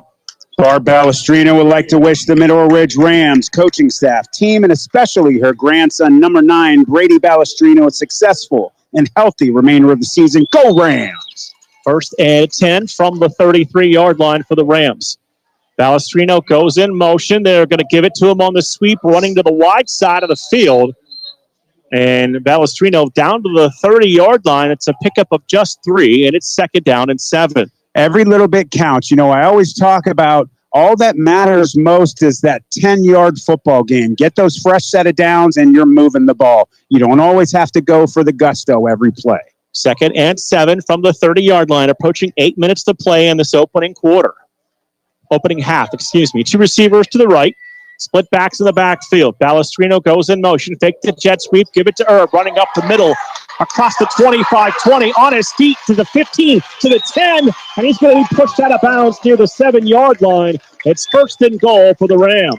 Great job by the right side of that line, Chase Moore, Zach Stacy. And let me tell you something about Ian Erb. He didn't get over 1,000 yards for no reason. He is not easy to bring down. 1,121 yards on the season during the regular season. It's 1st and goal for the Rams from the 7-yard line. Rams will have 2 receivers to the left, 1 to the right side.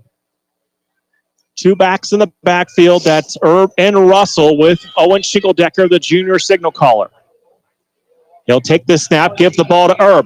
Looking for the goal line. He's inside the 5 and down near the 3-yard line. It's going to be 2nd and goal for the Rams. 7:15 to play in the opening half. We have a Jesse's Dairy Cove scoreboard update. The number 1 in Region 9, Division 3, Ursuline Irish, up 14-0 on the number 16, New Philadelphia.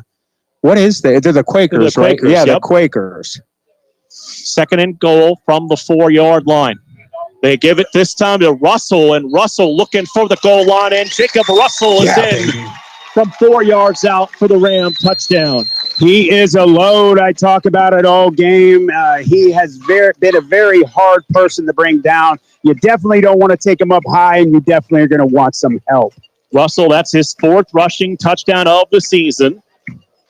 So this will bring on Landon Powell to attempt the extra point. Ian Erb will hold.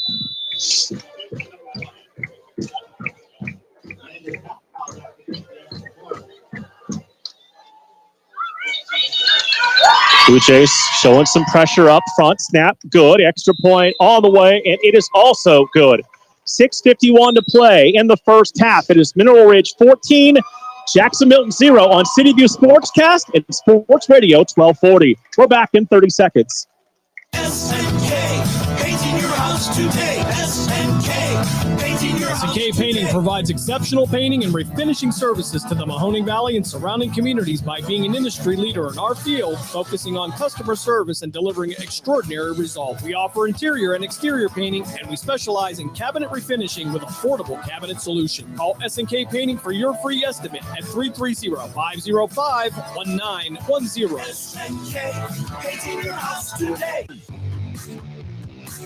Now back to the Beduricks Butcher Block High School football game of the week on City View Sportscast. 14-0 is the lead for Mineral Ridge. The other half of this bracket is the matchup between Rootstown and Southeast. It is all Rovers after one quarter, leading Southeast 23-0. You know, Southeast actually, I believe, beat the JFK Eagles last week, and they have really shown some really great play this year. But Rootstown just looking like they're too powerful. Also, will let you know it is a 14-7 lead for Niles over Ashtabula Edgewood. That game at Bullrine Stadium in Niles. I guess we're kind of familiar with that stadium. Yeah, you more than me. Not too far away. Another quick Jesse's Dairy Cove scoreboard update. The Youngstown Phantoms tied 1-1 with the Stampede. Time for another Youngstown Orthopedic Associates kickoff. This is going to be a deep one. Return across the 10, 15, and out across the 20 to the 21-yard line. And that's a big hit on special teams by the Rams and a long field for the Blue Jays to work. Yeah, I apologize. I didn't catch the winner. I think, or the hitter on that play, I think one of the ones was Owen Silak, the freshman. He's going to be damn good when he gets older. So 1st and 10 from the 21-yard line. 6:43 to play in the first half. Mineral Ridge with a 14-0 lead over the Blue Jays. Blue Jays come to the line of scrimmage, 1st and 10 from their 21-yard line. Rams showing some pressure up the middle. White takes the high snap, and this time there is no running room for him whatsoever. The Rams sent a blitz right up the middle, which is where the Blue Jays have been running the football primarily. There was no running room that time. No, not at all. You had Jacob Russell, Zach Stacy, and Chase Moore amongst others who got in there. And we had been talking about they were getting run on because those two big boys, Chase Moore and Zach Stacy, were out. Now that they're back in, looks a little bit different. Loss of 4, 2nd and 14, back to the 17-yard line. 6 minutes to play here in the first half. And mostly running for both teams. I believe they've only seen one pass so far here in the first half, and that was intercepted. Caden Mitchell, number 8, looks like he is at the quarterback spot now.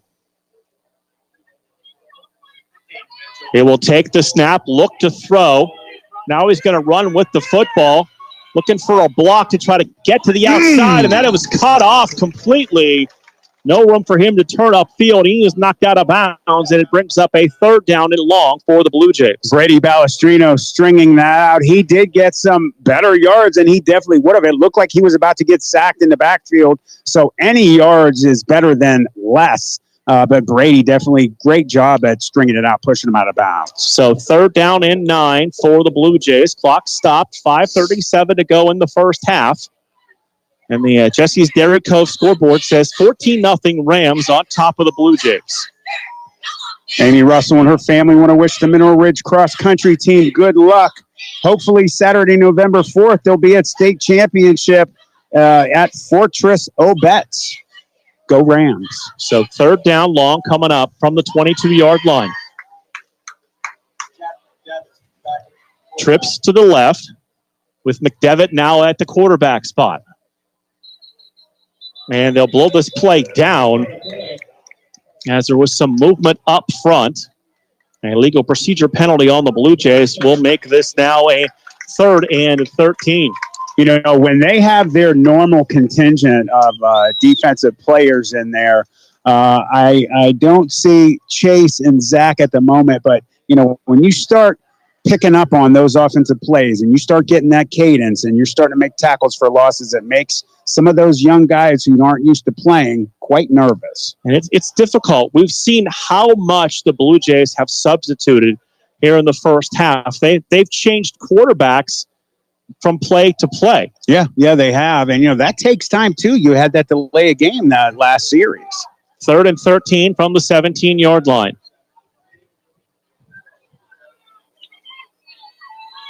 Mitchell under center. Sends a man in motion. Now he'll reverse pivot. And we've got another whistle and a Blue Jay timeout. Timeout on the field, 5:35 to play first half. Mineral Ridge 14, Jackson-Milton 0. We're back in 30 seconds on City View Sportscast and Sports Radio 1240.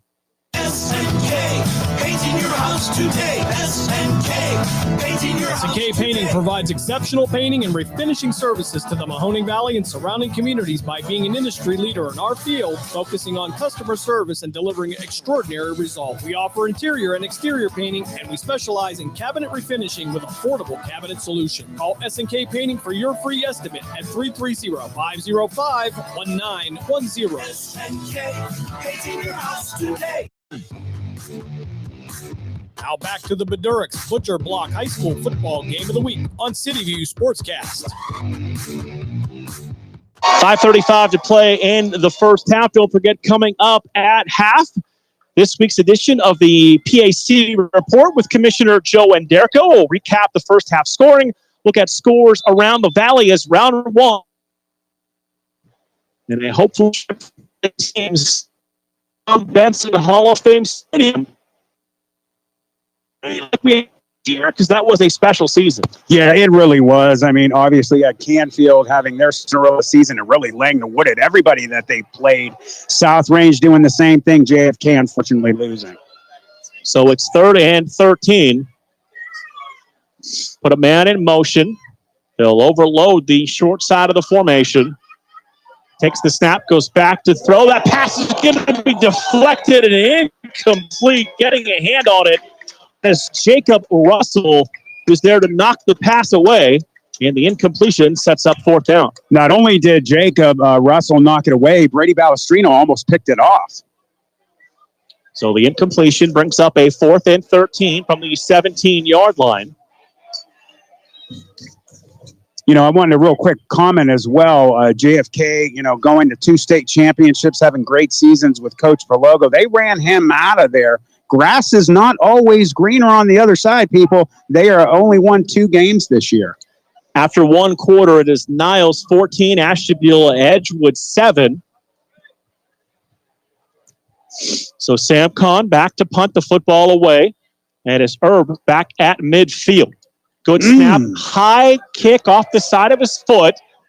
And that is going to check up at about the 43-yard line and give the Rams another short field to work with. I'm seeing so many similarities to last week's, again, behind the woodshed beating of the Blue Devils from McDonald. You cannot give this offense the ball right there in great field position when they're on. And tonight they're on. 5:24 to play in the half. Rams take the field. They will start this drive at the Blue Jay 43-yard line. Left to right here in quarter number 2. 2 receivers right, 1 to the left side. Shingledecker takes the snap. He'll give the ball to Russell. And Russell continuing to drive down just shy of the 40-yard line.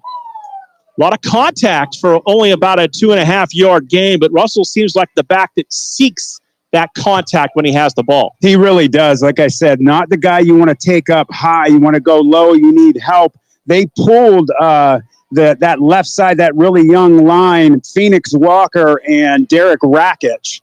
2nd down and 7. Shingledecker to throw. Goes downfield. Pass caught. Receiver breaks a tackle. Breaks a couple more tackles and dives inside the 25-yard line. Brady Balestrino, he's a big, tall, strong receiver. And they're trying to tackle him up high, and that's not working. No, you look at, there definitely is, for the most point, a big size difference between the Rams and the Blue Jays. Again, they've lost some of their starters. A lot of young kids playing, but Brady is one of the best receivers in the state of Ohio, in my opinion. They're going to run it with Herb right up the middle. Has a clear cut inside the 15, 10, 5 to the pylon. Touchdown. 25-yard touchdown run for Ian Herb, the second of this first half. And, you know, he just showed not only did that right side of the line with Zach Stacy and Chase Moore, their best linemen, do a great job at opening a big hole.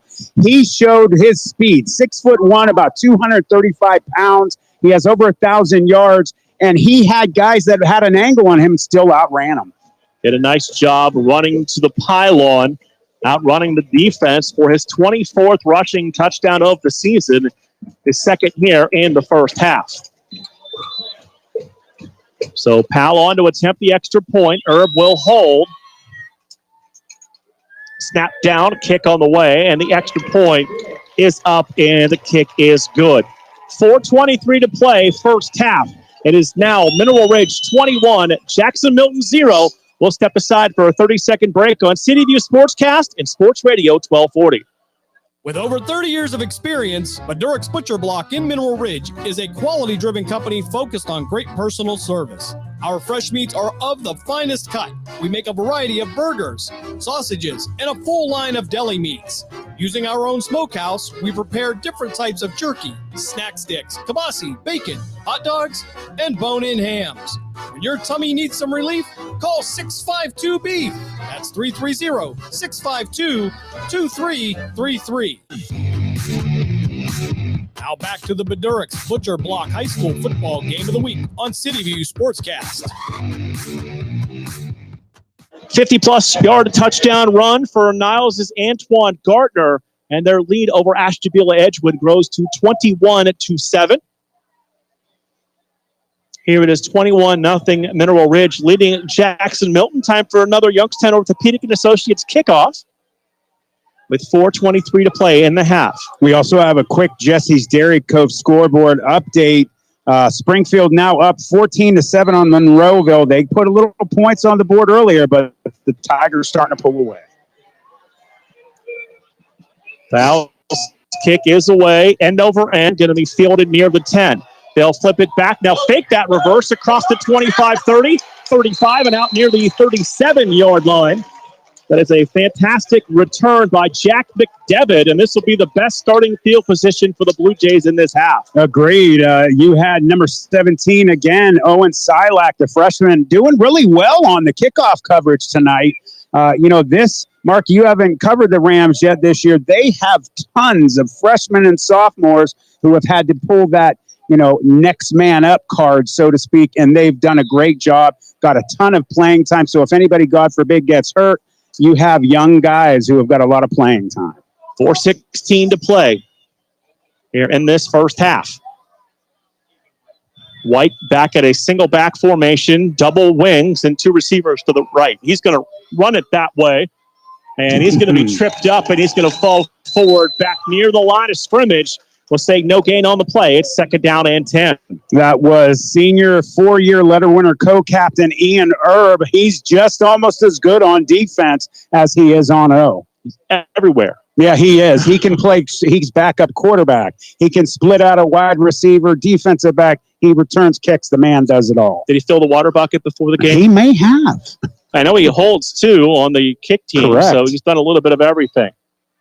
Second down and 10 from the 37-yard line. 3:35 to play, first half. Going to bring everyone in tight. Now the single back is White, going to work out of a long pistol formation. He'll take the snap, try to run. This time he's able to get a little bit of a push forward for about 1 yard. It's going to bring up now a third down and 9 for the Blue Jays. Number 58, Chase Moore, and a host of other Rams on the tackle there. You're starting to see these Rams getting fired up. Number 15, Corey Squirrick, one of the seniors, just getting fired up. The good thing I like about that, you got his buddies. Yeah, you're fired up. I'm going to get you away from the line where the blue jerseys are so we don't get any unnecessary penalties. Third down 9 from the 37-yard line. 2:45 to play in the half. Blue Jays break the huddle. They'll come to the line of scrimmage. White at the single back spot with receivers to each side now in a wing. Quarterback going to go under center. Working a hard count, and now we've got a whistle and a timeout by the Blue Jays. Gives us an opportunity to keep it here, and we can see with some inexperience and some injuries for Jackson-Milton, just can't feature the offense you saw in week 4. No, it definitely was different. And again, I have to bring up that, Shingledecker was not in a quarterback that absolutely took Ian Erb away from his normal ability to do so much more. The Rams are fired up, listen, but they have a lot of injuries, as Coach said in your interview from the Blue Jays. You see even the size of some of those linemen for them, just really young freshmen, sophomore out there. It's just not fair, so to speak, when you're playing against Zach Stacy, for instance, who was our Beast Lineman of the Year award winner. Yeah, it's challenging for young players to get kind of, put into a situation like this. But like Coach said, you got to do your best with what you have that's able to play. And that is all 3 timeouts now used by the Blue Jays. Coach Shaner and the Rams will have all 3 of theirs, with a 3rd down and a 10 coming up for Jackson-Milton.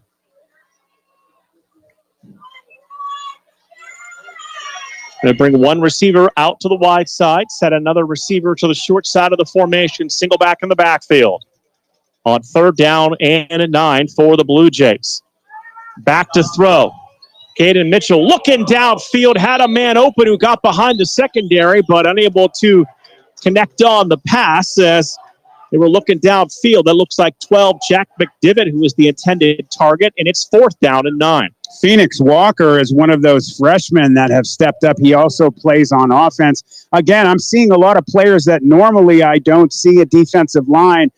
58, Chase Moore, 62, Zach Stacy. They're getting some extra time to be stronger on offense, and it's showing. I've been very impressed all season long with these young guys starting. Blue Jays look like they'll punt. Erb, single returner, back near his 30-yard line. Snap to the punter. That one went off the side of the foot. That's going to be a short kick that goes out of bounds right near the sticks. That's only looks like maybe about a 1-yard punt. And the Rams are going to take over on offense again with a short field to work with. Again, so many similarities to last week's drubbing of the McDonald Blue Devils, giving this Ram offense, who is just absolutely on fire, the ball right there. I mean, that ball almost went into the stands. Definitely not what you want to see when you get rid of it. Put the ball at the 35-yard line. 2:11 to play in the half. A 21-0 lead for the Mineral Ridge Rams over Jackson-Milton. Coach Shaner has all 3 timeouts in his pocket to work with. 2 receivers right, 2 to the left side. Single back is Jacob Russell.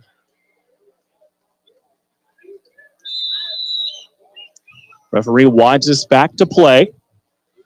Shingledecker to throw. Looks downfield, and that pass knocked away. Incomplete at the last second. That's good coverage by Jack McDivitt, as Balestrino could not hold on to the catch to the ground. Yeah, McDivitt had a big game against the first. It's always harder to beat a team twice, but Balestrino almost came down with it. 2nd down and a 10 from the 35-yard line. Quick Jesse's Dairy Cove scoreboard update. Ursuline Irish up 21-0 on New Philadelphia. They were going to run it right up the middle. And that is Herb on the carry. Just going after the middle of that Blue Jay defense, just going right up the middle, attacking that line. Yeah, sophomore Jack McDivitt might have made 2 plays, but that time he got put on his back by Herb. Gain of 6. Herb able to fight through a tackle and get across the 25 to the 24-yard line, and that'll move the chains with 1:42 to play here in the first half. Dunlap's Repair Service would like to wish Christian Dunlap and the Mineral Ridge Rams a successful season. For all your plumbing and backflow needs, you can call Joe and Noah Dunlap at 330-718-8650. Go Rams. Shingledecker to throw it on 1st down. A pass is going to be caught across the 20 down to the 18-yard line for a gain of 6.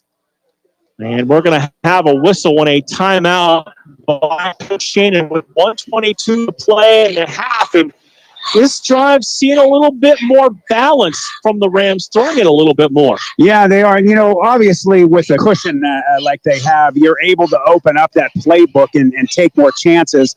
They're starting to separate themselves in terms of just pure talent. So definitely play some of those plays that you can get a little more yardage on. 2nd and 4 from the 18-yard line. 1:22 to play here in the first half. What has been a fast-paced first half. Quick Jesse's Dairy Cove scoreboard update. The Youngstown Phantoms now up 2-1 on the Stampede, and the Tigers of Springfield up 14-7 on Monroeville. 2nd down for the Rams. Coming off the timeout, they've got a pair left. Shingle-Decker going to send Balestrino in motion. He'll look to throw, flips it to Balestrino, has a couple of blockers out in front, but a good job by the Blue Jays to come up and support, force him to the boundary and out of bounds. He did get that fresh set of downs. And again, you know, you mentioned about, you know, the mistake of taking Brady Balestrino up high. They did it. He stood on the sidelines. He never went down. So that is a 1st down for the Rams. They're going to run it, and not much running room there whatsoever. Shingle-Decker kept it for a short gain.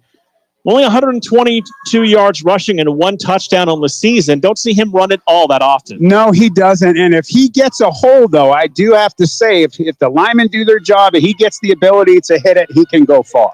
Gain of 1, 2nd and 9 from the 12. Going to flip the ball to Herb, who makes the catch. Herb going to work his way down the sidelines, and he's going to get into the end zone for a 12-yard touchdown. That is Ian Herb on the reception, his 4th receiving touchdown of the season. Yeah, he does it all. Great job by Ian Herb. He is just already having an amazing game. You're starting to see some frustration from the Blue Jays trying to start some messes on the field. They have been very level-headed, and it's easier to be level-headed when you're winning a football game. So the touchdown pass from Shingle-Decker to Herb. And now Landon Powell will come on to attempt the extra point. Snap down, kick all the way, and the extra point is good. With 40 seconds to go in the half, it is a 4-touchdown lead for the Mineral Ridge Rams on the Jesse's Dairy Cove scoreboard, a 28-0 lead with 40 seconds to play here in the half. And 3 of those 4 scoring drives starting in Blue Jay territory. Yeah, you know, especially in the OHSAA playoffs, you want to give yourself every, you know, possibility of at the very least, if you're not going to score, to keep the other team from scoring. And you're giving a hot team who's coming off a 40-7 win over their rival last week the ball with one of the best tailbacks in the state of Ohio, and he is just getting the ball in a very short field. Not a great situation for the Blue Jays. It's gone forward a couple of times on 4th down and haven't been able to convert. And now the Rams back out on the field for the Youngstown Orthopedic Associates kickoff. Once again, coming up at halftime, the President's Athletic Conference report with Commissioner Joe Anderko. Recap of the first half scoring and scores from around the valley as round 1 is underway. 7 minutes and a change to play from Bullrine Stadium. Niles 21, Ashtabula Edgewood 14. That's a little closer than I may have assumed for that one for the Red Dragons. They have a really good back there, too. Powell's kick is away. It is short. It's going to take a bounce and be brought back across the 25, dive into the 30, and out to the 31-yard line is Jack McDivitt on the return for the Blue Jays. You also had Preston Holbrook. He does it all. He plays sometimes on offense, always on D, and he plays special teams. You know, you look at some of the best coaches in college and pros, you put your best players on the field as much as possible. That's become something new over the last maybe, 5 or 6 years, where you never saw your elite players play on special teams. That has definitely changed at the college level. It definitely has. 1st and 10 from the 32-yard line. 2 receivers to each side of the formation. Back to throw. Looking to the outside. Now he's going to run with the football. That looks like Caden Mitchell. And Mitchell's going to have a nice gain as he's able to turn up field. Saw nothing downfield.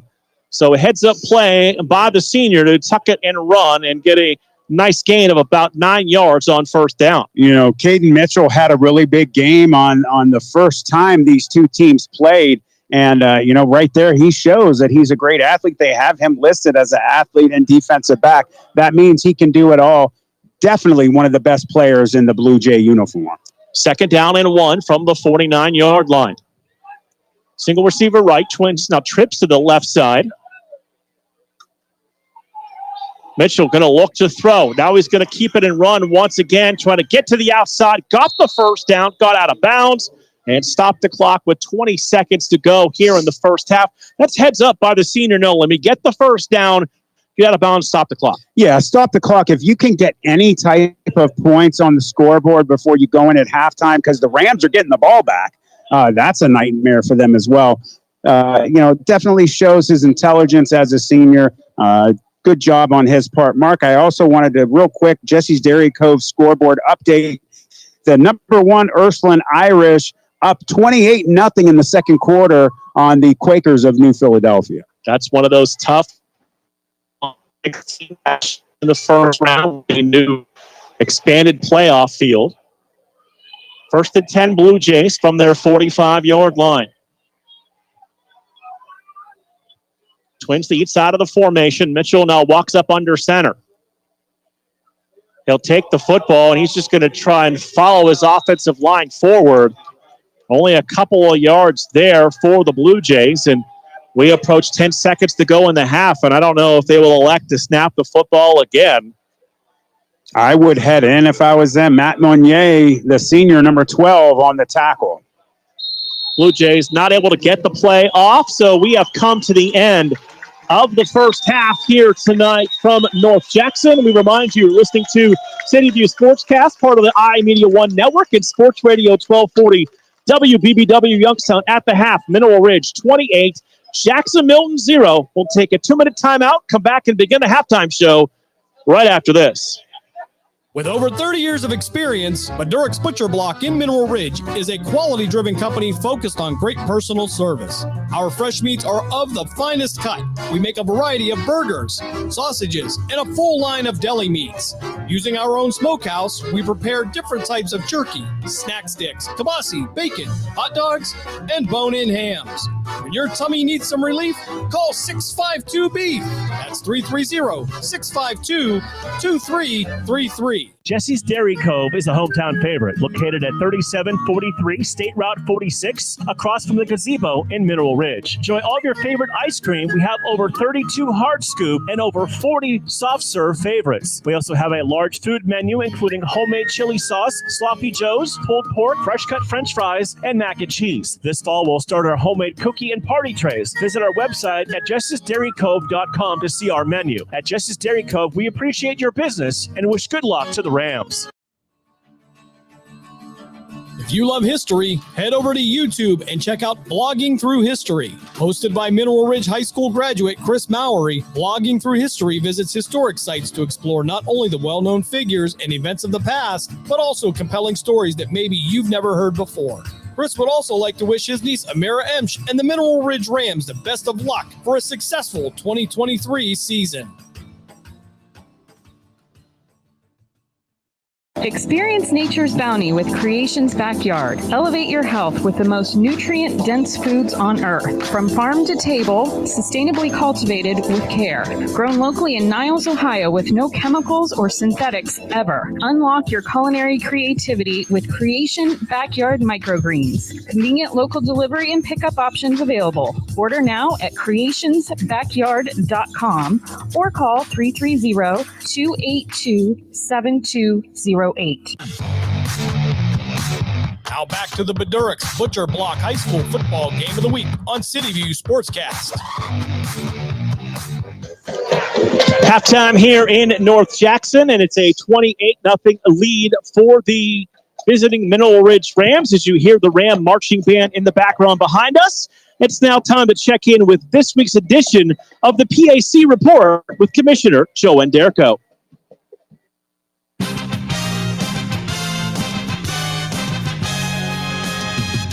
Welcome to the PAC Football Report, covering games on October 28th, 2023. I'm Joe Onderko. This week, we will look back at Week 8 football games last Saturday in the President's Athletic Conference, while also previewing Week 9 Gridiron Contest this weekend. Grove City continued its historic campaign as the Wolverines improved to 8-0 for the first time in their 125-plus year history of the program, with a 49-0 home blanking of St. Vincent. Carnegie Mellon and Case Western Reserve each remain a game back of GCC following home wins, as CMU topped Washington and Jefferson 32-14, and Case recorded their third shutout of the season, 35-0 over Waynesburg. In other action, Westminster outlasted Allegheny 27-17, while Geneva posted its second straight victory, 45-20 over visiting Bethany. Teal had the weekend off. PAC Player of the Week honors for Week 8 went to Carnegie Mellon sophomore running back Willem Booma on offense, senior lineman A.J. Dudowski of Case Western Reserve on defense, and senior punt returner defensive back Gabe Dunlap of Grove City on special teams. Earning PAC Newcomer of the Week honors for the second straight week was Geneva sophomore linebacker Luke Blasco. Week 9 features another full slate of 5 league matchups, with Carnegie Mellon having the bye week. The schedule is highlighted by a battle of PAC powers in Washington, PA, as 6-1 Case Western Reserve travels to 5-2 W&J for a 6:05 p.m. kickoff at Cameron Stadium. The Presidents narrowly lead the all-time series with the Spartans 12-10. The teams have split 6 matchups since Case rejoined the PAC in 2014, with the Spartans edging the Presidents 14-10 in Cleveland a year ago. W&J head coach Mike Sirianni talks about what makes the Case Western defense so difficult to attack. They play with 100% effort every single play. They are just all over the football. They play so hard. They don't make any mistakes. They got big, strong defensive line, linebackers that fill, corners that can cover. So they got no weaknesses. They are the total package on defense. 8-0 Grove City remains home against 0-7 Bethany at Thornfield in Grove City at 1 p.m. It's the 77th all-time meeting between the programs. Grove City has won the last 2 meetings against the Bison, with the last Bethany win over the Wolverines being a 27-7 final in 2018. A Grove City victory would clinch at least a share of the 2023 PAC title for the Wolverines, as well as lock in the conference's automatic bid to the NCAA Division III playoffs. GCC coach Andrew DiDonato talks about the impact this special season has had on the Grove City campus, alumni, and community. There's so many alumni, just so excited to see some of the success we've been able to have. Community members grabbing me after the game. They're bringing their kids and wearing Grove City gear, and just alumni, community, faculty popping in. It's just really special, just truly living out Each of Us Needs All of Us. 4-3 Westminster hits the road to face 2-5 St. Vincent at Chuck Knoll Field in Latrobe at 1 p.m. The Titans have won 17 of the 20 all-time meetings between the programs, including the last 8 meetings, including a 41-6 final in their most recent game in 2021. Bearcat head coach Aaron Smetanka talks about his team integrating several younger players into the St. Vincent offensive attack. Yeah, I think the biggest thing right now is getting our guys that have been playing these last few weeks for us. We've had some young guys that have had to step into some roles, especially more so of our skill positions this year. Those guys have done a good job on their end, getting experience, getting playing time, and I think it's helped them out for their growth, I think, going forward. Other Week 9 games include 2-5 Teal traveling to Meadville to face 2-6 Allegheny at Frank Fuhrer Field at 1 p.m. It's the 85th all-time meeting between the programs dating back to 1893. The Gators have won the last 3 meetings, including a 34-6 final over the Tomcats a year ago. Finally, 3-4 Geneva looks for its 3rd straight win as the Golden Tornadoes travel to 1-6 Waynesburg at Wiley Stadium with kickoff set for 1 p.m. The teams are meeting for the 84th time on the gridiron in a series that began in 1907. The Yellow Jackets won a 37-30 shootout against the GTs in 2022. That's all for this edition of the PAC Football Report. Please log on to the conference website at www.pacathletics.org all season long for the latest news, scores, statistics, and other league information. You can follow us on social media via Facebook, X, formerly known as Twitter, and Instagram. Links are available at the PAC website. I'm Joe Underko. Thanks for listening, and we'll see you at the stadium. Thank you very much, Joe, for that update for Week 8 in the PAC. And looking forward to action this weekend. Quick update before we take a break. We mentioned it in the pregame show. The other half of this mini bracket in this region is Rootstown and Southeast. And that game, like this one, not close at the half. Rootstown with a 30-7 lead over Ravenna Southeast. I'll be honest with you. I did not expect to see them really put up much of a fight against Rootstown. That's a 2-15 matchup. That's a tough matchup for Southeast. We're at the half. It is a 28-0 lead for Mineral Ridge over Jackson-Milton. We will take a 2-minute timeout, come back, recap the first half scoring, and look at scores around the Valley. You're listening to City View Sportscast and Sports Radio 1240. With over 30 years of experience, Beduric's Butcher Block in Mineral Ridge is a quality-driven company focused on great personal service. Our fresh meats are of the finest cut. We make a variety of burgers, sausages, and a full line of deli meats. Using our own smokehouse, we prepare different types of jerky, snack sticks, kibasi, bacon, hot dogs, and bone-in hams. When your tummy needs some relief, call 652-BEEF. That's 330-652-2333. If you love history, head over to YouTube and check out Blogging Through History. Hosted by Mineral Ridge High School graduate Chris Mowery, Blogging Through History visits historic sites to explore not only the well-known figures and events of the past, but also compelling stories that maybe you've never heard before. Chris would also like to wish his niece Amira Emsch and the Mineral Ridge Rams the best of luck for a successful 2023 season. If you are seeking a skilled photographer in Northeast Ohio with experience in capturing documentary-style photographs for various occasions such as family events, weddings, graduations, sporting events, and other special occasions, look no further than Colleen Moore Photography. Accessible via ColleenMoorePhotography.com, or she can be reached at 330-314-7547. Colleen sends her best wishes to the Mineral Ridge Rams for a fantastic season. Go Rams! W&M Quality Roofing, LLC is an insured and bonded Mahoning Valley family-owned roofing business. At W&M, we treat your roof and home as if it's our very own. Give us a call at 330-647-0610 for a free estimate. Did you get damage from the latest storm? We also offer financing and specialists for insurance claims. For professional and efficient service, call W&M Quality Roofing at 330-647-0610. Now back to the Beduric's Butcher Block High School Football Game of the Week on City View Sportscast. Halftime here in at North Jackson with Mineral Ridge up 28-0 at the half over the host Blue Jays. Mark Means, Matt Emsch with you tonight. And first half scoring looks like this. Rams got things going. 7:37 of the opening quarter. Ian Erb's 2-yard touchdown run. Landon Powell's extra point gave the Rams an early 7-0 advantage. They were able to take advantage of getting a stop on fourth down. They got a short field, and they put it in the end zone. Yeah, I mean, they deferred the second half, as you talked about.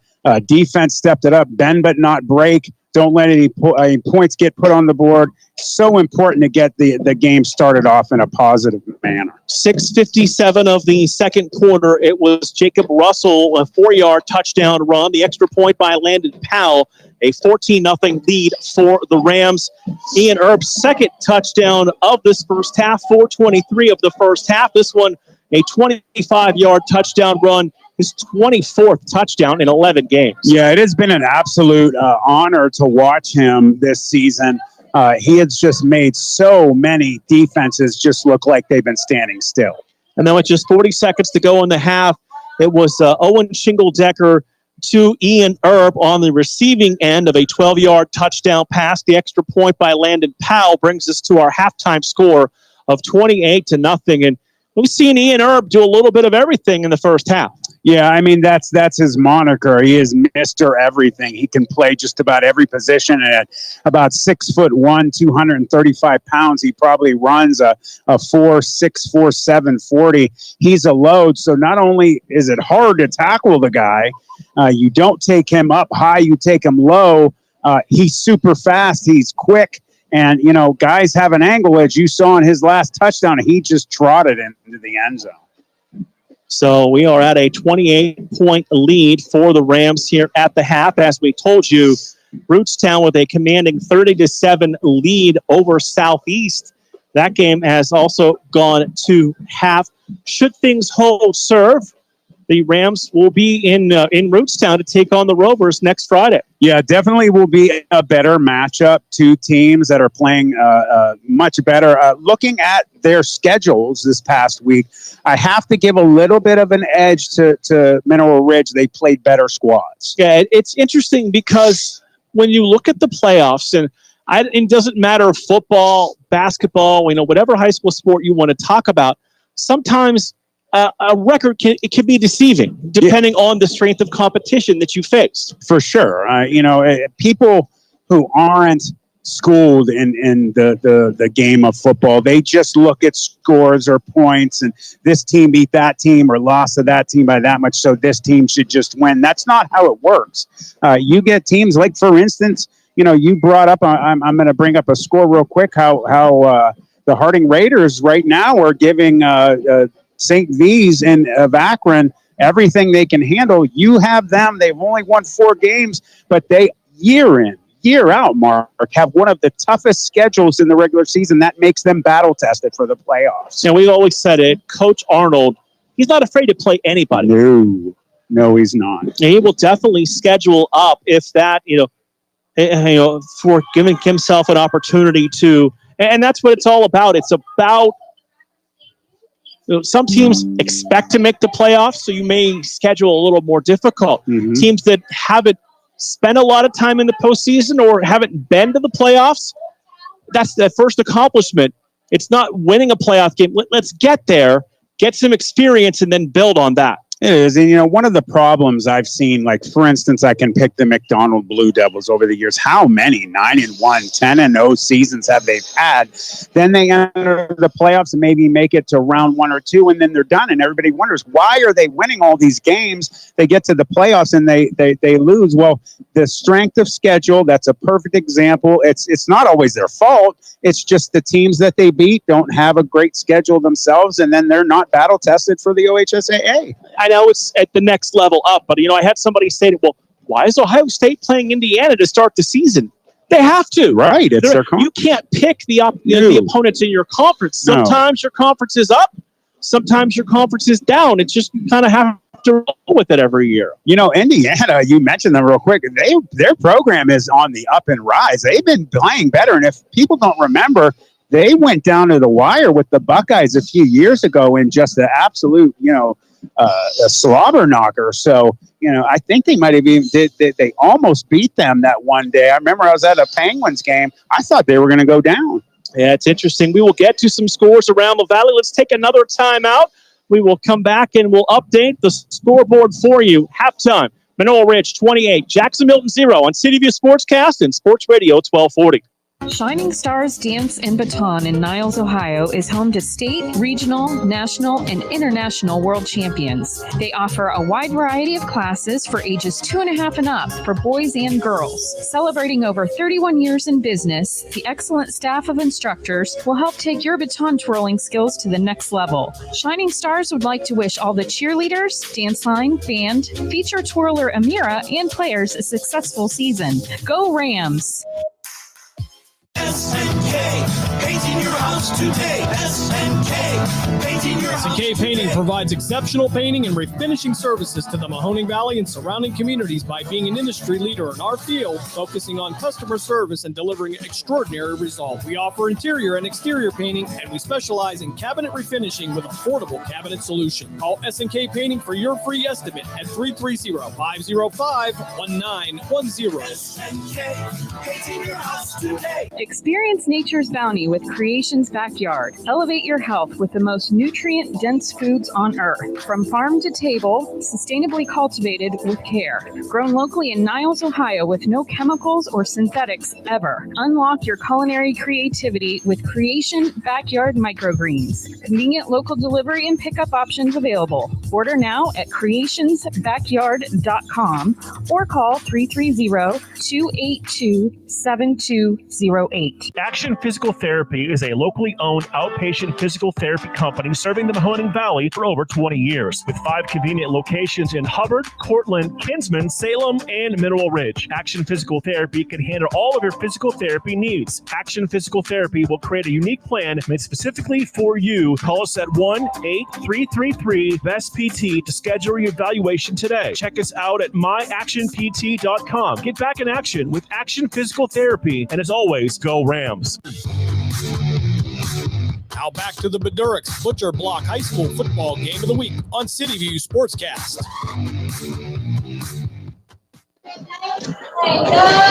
Halftime here in North Jackson, a 28-0 lead for the Rams over the Blue Jays. Let's look at the playoff scoreboard here as both teams get ready to come back out onto the field. Division 7 halftime, Western Reserve is a 27-13 leader over Lisbon. That's a good Blue Jay team. That's a good Blue Devil team. I got to see them a couple weeks ago. They handed the Rams a loss 28-14. I was very, very impressed with their abilities, their line. They have big boys. They can move. Their defense is very, very disciplined, and their receiving core really impressed me. Danville, a 22-0 lead over McDonald. Surpriser here over on AM 600 and Western Reserve Radio 2. Springfield just up 14-7 on Monroeville at the break. Yeah, I'm a little surprised with that, too. They're playing a little bit better than we expected. I do think in the second half the Tigers will pull away. Kirtland, a 42-0 lead over Columbiana. That, of course, is in this region. They are the number 1 seed. Not a surprise. This is a surprise, though. Second quarter, South Range 21, Fairless 13.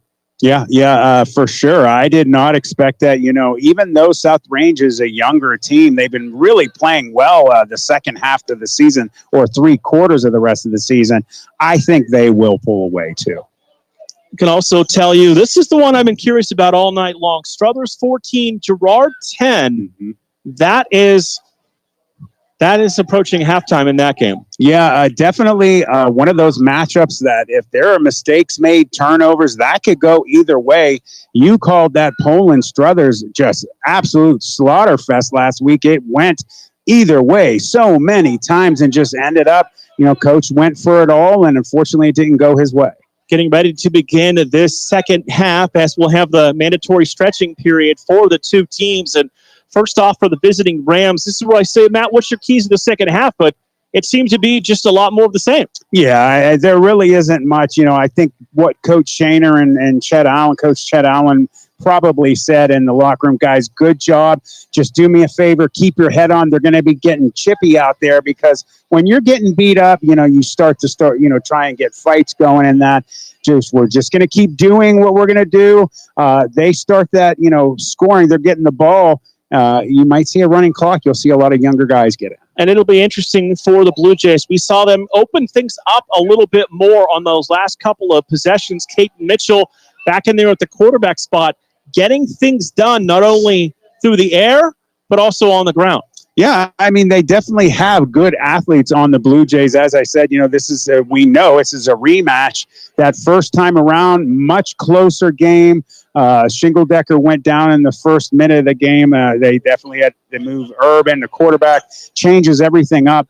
They have good athletes, but they have also been hit hard with injuries. You get freshmen, sophomores starting where juniors, seniors should be. You're playing against a full contingent of Rams. So the winner of this game, again, matches up with the winner of the Ravenna Southeast and Rootstown game that was last reported at 30-7 at the half in that game.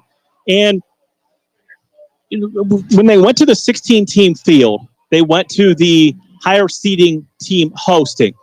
Now you're going to get an opportunity to host in round 2, and then you go to neutral sites in round 3.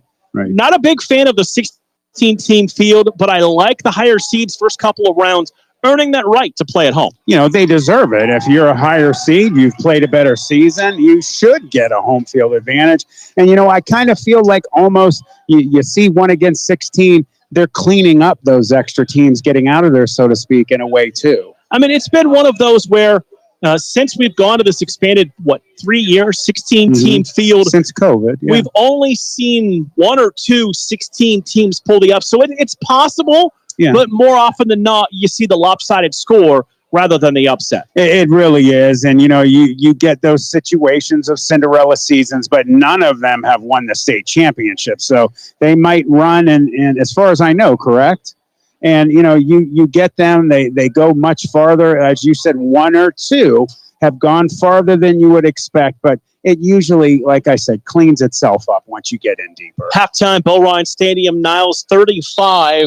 And Ashtabula Edgewood 21. I mean, you're looking at you got 46 points in the first half between those teams. No wonder it's almost 8:30 and they're just going to the half. Yeah, man, what a great running back Niles has as well. Yeah, Antoine Gardner has had a fantastic year. Almost close to 330 yards rushing, 4 touchdowns in their win over Girard last week. And again, then most people thought the winner of that game was going to host. Mm-hmm. Niles won. They're hosting. Yeah, and that's how it should be. Close matchup. That is a very close fight. That's going to go down to the wire more than likely. Again, OHSAA playoffs. You can't make mistakes. Turn the ball over. A lot of penalties. That will just, in essence of itself, lose a game for you. Ready to begin the third quarter, a Youngstown Orthopedic Associates kickoff as we are set to begin the second half here on City View Sportscast and Sports Radio 1240. Sam Kahn will kick. If you're just joining us, Mark Means, Matt Amsch with you. 28-0 Mineral Ridge leading Jackson-Milton. That little squib kick that is going to bounce out of bounds. And the Rams are going to get good field position. How always have to hesitate for a moment because there's about one time or they'll ask for a re-kick. Yeah, and usually you don't. If you get good field position, you don't see it. You have also a situation. I don't think that Coach, what's Coach's name for the Blue Jays? Coach Nate Brody. Coach Brody, I don't think he planned on it going out of bounds because you're giving the ball back to the Rams who have scored 28 points. You're giving them good field position, and then it goes out of bounds. You're giving them even better field position. So, first and 10 for the Rams from their 35-yard line to begin the third quarter. Left to right on your device. 1 receiver to the right, 2 to the left side. Shingledecker going to work out of the pistol. He'll take the snap. He'll run it on first down with Jacob Russell. And Russell gets across the 35 and out to the 36-yard line. Give him just 1. It's second down and 9. Yeah, he ran over Sam Kahn, tried to take him out, a defensive end. He found out you take Russell up high, that's not a smart decision. Running back running over a D lineman is not a normal thing, but he definitely did. 5'11", 200-pound junior. So they are going to run it again. With this time it is Herb that dives across the 40 and down near the 41-yard line.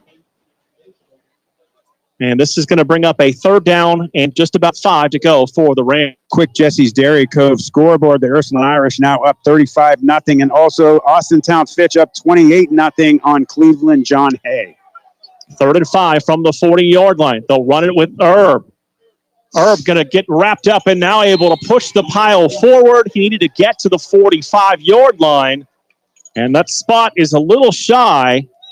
Going to be about a yard shy. It's 4th down and 1 for the Rams. Get Me Drain, who specialize in residential, commercial, and industrial drain cleaning services. Call 330-758-5031. We'll finish this up after this snap.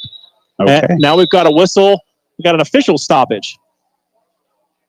Get Me Drain would like to thank and wish the Mineral Ridge Rams good luck this season.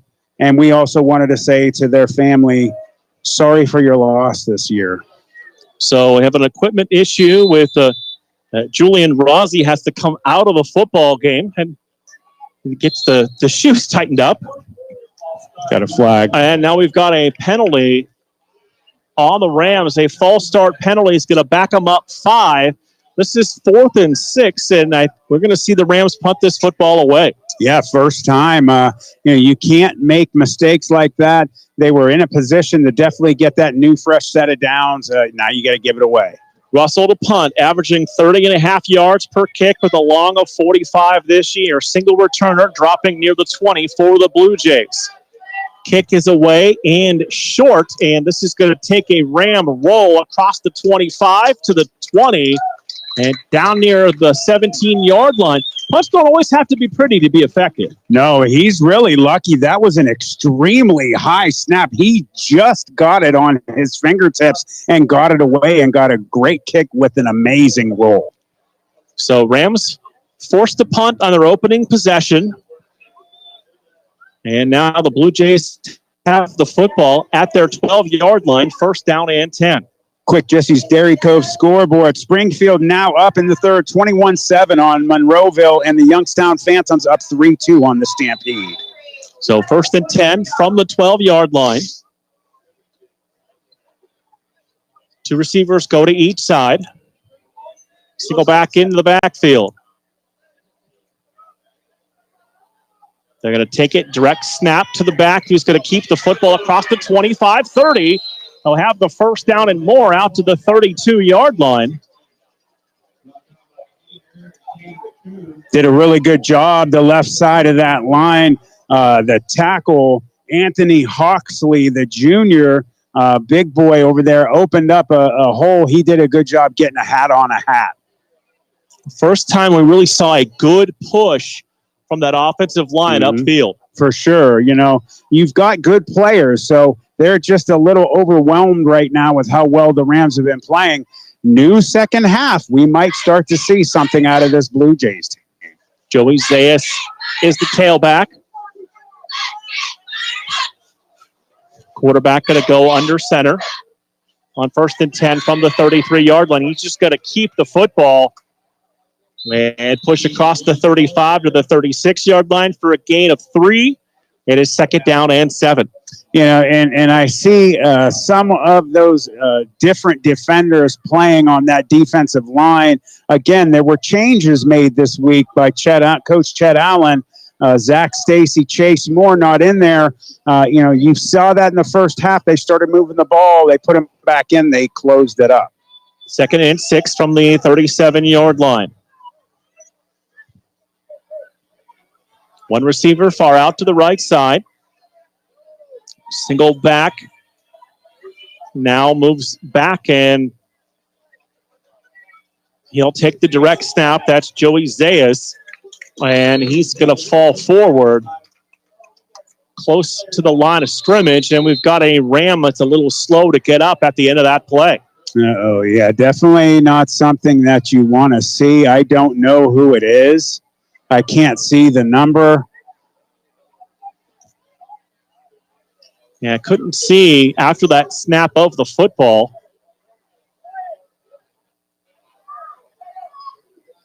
So they've got a player down. You see the Ram coaching staff out there tending to the player that's down on the field. 8:21 to play here in this third quarter. A 28-0 lead for the Mineral Ridge Rams in the opening round of the OHSAA playoffs. Yeah, and they're checking that left leg. I don't know if it's the ankle or the knee. Definitely not something you want to see at this point in time. So we really want to hope whoever it is, and if we get the number, we'll let you know. So while they tend to the player down, we're going to step aside for a quick break. We will be back in 60 seconds on City View Sportscast and Sports Radio 1240. SNK, painting your house today. SNK, painting your house SNK Painting provides exceptional painting and refinishing services to the Mahoning Valley and surrounding communities by being an industry leader in our field, focusing on customer service and delivering extraordinary results. We offer interior and exterior painting, and we specialize in cabinet refinishing with affordable cabinet solutions. Call SNK Painting for your free estimate at 330-505-1910. SNK, painting your house today. Now back to the Beduricks Butcher Block High School football game of the week on City View Sportscast. We get the update from the great folks here in the press box, spotting that it's Jordan Moore, number 50, the junior two-way lineman that's down on the field. Yeah, he is actually the older brother of Chase Moore, the starting tackle that plays next to Zach Stacy. See his mom going out there. She's concerned. Everybody's concerned. A couple players running out, obviously, to help him up. This is not something that you want to see. No matter how mean a game gets, you don't ever want to see an injury. I know that worse than anybody. And in a game that was very close the first go round in week 4 of the regular season, and when you're conference opponents and you know each other, things could kind of you don't like seeing that guy's face after a while. And for the most part, it's been contained tonight. Yeah, it has been contained. And like I said earlier, I like seeing some of those seniors grab some of the other players on the Rams defense that got fired up. But, this is a situation that, no one wants to see anyone get hurt. And obviously the fact that he's still down, they got an ambulance parked over there. I hope that they don't need them, but they are clearing the area almost, it seems like, to bring those paramedics out. I saw him go down. I don't think anybody hit him. I think he might have just got his ankle or knee caught up in the pile. And you occasionally you'll see that where you just you get caught up in the wash, and unfortunately that's why you see a lot of those linemen that very well. You're wearing those special leg braces because you get a lot of ankle, knees where you just get kind of turned in the pile. Yeah, and when you have high school, you have some high schools that force their linemen to wear them, and that's the smart decision. I don't know if he's wearing any. I'm not too sure. I know, the whole team is worried about him. I see his brother Chase right here, definitely concerned, and he's more than likely going to be taking his brother's position. So they continue to tend to the player that is down for the Rams. Again, if you're just joining us, it's Jordan Moore, the junior, and they are going to bring the cart across the field from the paramedics that are set up opposite of this spot of the field. So with a player down, we'll again step aside for a break. We'll take a 2-minute timeout and come back on CDView Sportscast and Sports Radio 1240. SNK, painting your house today. SNK, painting your house SNK Painting provides exceptional painting and refinishing services to the Mahoning Valley and surrounding communities by being an industry leader in our field, focusing on customer service and delivering extraordinary results. We offer interior and exterior painting, and we specialize in cabinet refinishing with affordable cabinet solution. Call SNK Painting for your free estimate at 330-505-1910. SNK, painting your house today. Shining Stars Dance and Baton in Niles, Ohio is home to state, regional, national, and international world champions. They offer a wide variety of classes for ages 2.5 and up for boys and girls. Celebrating over 31 years in business, the excellent staff of instructors will help take your baton twirling skills to the next level. Shining Stars would like to wish all the cheerleaders, dance line, band, feature twirler Amira, and players a successful season. Go Rams! Experience nature's bounty with Creation's Backyard. Elevate your health with the most nutrient-dense foods on earth. From farm to table, sustainably cultivated with care. Grown locally in Niles, Ohio with no chemicals or synthetics ever. Unlock your culinary creativity with Creation Backyard Microgreens. Convenient local delivery and pickup options available. Order now at creationsbackyard.com or call 330-282-7208. Now back to the Beduricks Butcher Block High School Football Game of the Week on CityView Sportscast. Currently in an injury timeout for a player for the Rams, Jordan Moore, that is down on the field and being tended to by the paramedics and the training staff from both schools. That it got to the player very quickly. And like I said, it looks like a lower body type of injury. Don't want to speculate, but they do have the cart out on the field. Yeah, I noticed when he went down and they were checking him first, they went for that ankle. We have the spotter here, the generous and friendly people here at Jackson-Milton helping us out. He also said that it looked like it was an ankle. Again, his mom out there, his family, his brother's very concerned. Chase, who is the starting offensive tackle, usually one of the starting defensive tackles, not something you want to see. you're right. It's something I unfortunately know about, our injuries in football.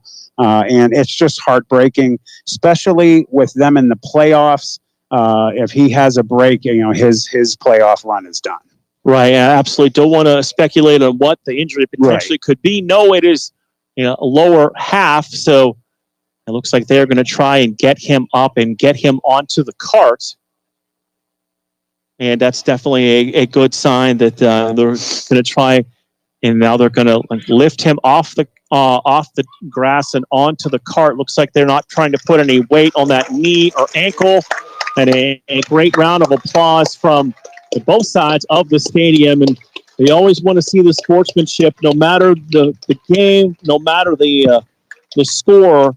Sportsmanship has always been a preeminent thing we see here in the Valley. For sure. And I looked around the entire stadium. This stadium is packed. Both sides, people standing all around the fence. Everybody was silent. You could hear a pin drop. Everybody clapped. So even though there's a big differential in this score, people don't want to see somebody injured. Yeah, never want to see somebody hurt. And now both teams with a bit of an extended delay are going to go through, just kind of make sure to get themselves stretched out, because after a stop like that, you pull a muscle, something could happen. You just want to make sure you're ready to get back to play. Yeah, for sure. Keep the muscles moving, get warmed up. You don't want another guy down on the field. So that's something you definitely do. And, having only been up here, having never been down there like you, now it always made me wonder, you see your teammate go down, whether it's a minor or a major injury, you're asked to go right back out and play on the next play. And it's got to be hard to refocus. It is. And the way I handled injuries, like, for instance, my junior year at Ursuline, we were in the playoffs. We were taking care of Painesville Harvey, and we beat them 35-0. But the thing that I kind of lost it a little bit with is Matt DeVecchio, who was a senior. He was the other starting tackle. He came across, he caught his foot in the mud. Tackle for Painesville got on top. He blew his knee out. And my reaction was anger. I just kind of went off and had, a good game, but it was more anger and being upset about losing our player. People don't understand that have never played the sport of football. There is such a close brotherhood and family that is instilled and happens over all that time. And, triples or doubles in the summer and into the game, and you lose it for them. And it's one of those where, and I guess that's what's always drawn me to high school football.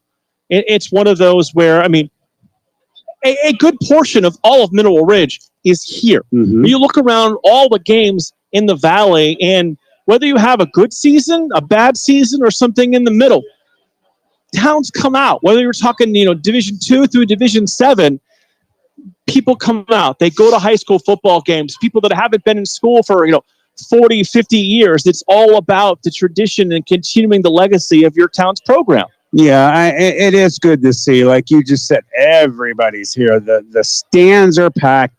The student section's packed, with exception of the students who are on the track. There's people all around the fence and all around the other side. And, they did. And as we saw when we got here to Jackson-Milton Stadium, as they clapped for Mr. Moore, we wish him nothing but the best. Our prayers are with him. Hopefully it's not as bad as it looks. And to his family, prayers go out. But, getting back to the support, just Jackson-Milton themselves, they brought their team on the buses with, fire trucks and police leading the way. Because unfortunately, our first time here for both of us, so you do what you normally do, you head to the high school for the game. They have a new facility that they'll be playing at next season, but they are finishing things up here. Yeah, we and I'm actually glad that we saw that, so we knew what was going on, and we know for future reference, they're getting a new stadium. This is the last year in this older one. The new one will be right next to the school. But yeah, it was cool to see. And as you brought up, the support of both these teams, their entire town came up for this. As we resume play, 8:21 to play, third quarter, 28-0. Mineral Ridge leading Jackson-Milton. Blue Jays have 3rd and 5. And we've got a flag, and we had somebody lined up in the neutral zone for the Rams, and It should give the Blue Jays a first down on the penalty. Yeah, that was Preston Holbrook and Coach Allen taking him out for making a mistake, and that's the way it should be. And he's upset with himself. You know, he is what I always call him, super sophomore. He is the best linebacker and one of the best defensive players on the team. He beats himself up if he misses a play. So the penalty gives the Blue Jays a first down. 1st and 10 from their 43-yard line. Receivers to each side, 2 wings, and they directly snap the ball to Keegan White running off the short side. And White is going to get to the 46-yard line. He's going to pick up a couple of yards. It brings up a 2nd down and 7. The Stacy Bittner family would like to thank everyone for all the love and support everyone has sent out. They appreciate it big time. Go Rams. So 2nd down and 7 from the 46-yard line. Blue Jays come to the line of scrimmage. They're going to put receivers to each side of the formation. 2 backs in the backfield with the quarterback.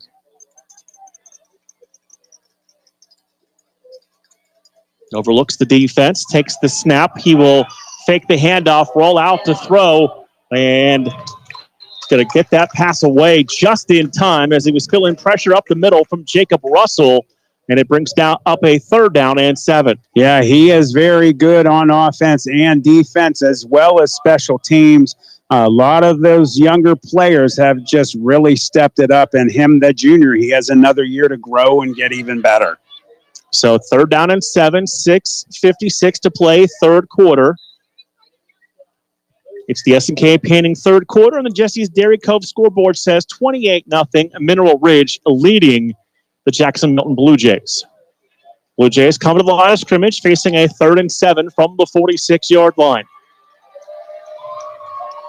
Receiver far out to the outside. Now they'll put a wing to that far right side. And we've got movement up front, a false start penalty on the Blue Jays. And bring up a 3rd down now in at 12. And not a situation any football team wants to be in, but when your offense is struggling, you don't want to be behind the chains. No. You don't want to move behind the chains, and the Rams are fired up. They want to move on to the next round. Mark, I have a really quick Jesse's Dairy Cove scoreboard update. The Ursuline Irish now up 42-0 over the New Philadelphia Quakers. So it looks like the Irish will move on to round 2. 3rd and 12, back at the 41-yard line for the Blue Jays. Trips to the left. Takes the snap. Mitchell looks to throw. Going to fire a dart over the middle, and that's knocked away and incomplete. In and out of the hands of Caden McCune, the defensive back, who timed the route perfectly, jumped in front, but couldn't quite grab the fastball. And it's 4th and long. You know, it was one of those situations. A receiver turned into a decent defensive back instantly, and he got his hand in there. So the incompletion brings up 4th and 12. Another quick Jesse's Dairy Cove scoreboard update. The Austintown Fitch Falcons up 35-0 over the Cleveland John Hay Lawyers, I think, right? My initial thought was Rams, but I don't know. remember. Marshall is the Lawyers. So 4th and 12, and Sam Kahn will come on to punt the ball away. Ian Erb back at his 25-yard line. Snap right back to him, gets away a nice spiraling kick. It's going to drift towards the sidelines. That'll take a Blue Jay bounce in. That's going to go out of bounds inside the 30-yard line. And the Rams only their 2nd possession of this 3rd quarter. Yeah, and, they got the ball to start the second half, made a little mistake there when they were getting ready to maybe get a new fresh set of downs and ended up having to punt. So that was a big win for the Blue Jays. Unfortunately for them, no points, still 0 on their side of the scoreboard, and the Rams are getting the ball back. So 1st and 10 for the Mineral Ridge Rams. Owen Shingledecker, the junior, is the quarterback. Tailback next to him is Jacob Russell, also a junior. 2 receivers split to the right side, 2 to the left side. 1st and 10 from the 33-yard line. Shingledecker to throw on. 1st down, fires downfield. The ball got deflected, almost intercepted, but we're going to get a pass interference penalty. on the Blue Jays. Jack McDivitt got there a little too soon and made contact. Yeah, he actually had the same kind of contact in the first half down by the end zone. He didn't get a flag that time. The ref was right there, and he threw it, and it needed to be thrown. Right, got a little bump on the shoulder while the ball was still in the air. So the pass interference penalty is going to move the football to the Ram 48-yard line. 1st and 10 with 6:05 to play here in the quarter. They're going to run it with big number 4 right up the middle for Jacob Russell, who dives across the 45 all the way out to the 43-yard line and close to another Ram first down. Freshman Derek Rakic was doing a good job blocking, but he had a little extra help because Russell ran right up behind him, pushed him out of the way, and carried about 5 Blue Jays with him. So give Russell 9 yards. It's 2nd down and 1 from the 43-yard line.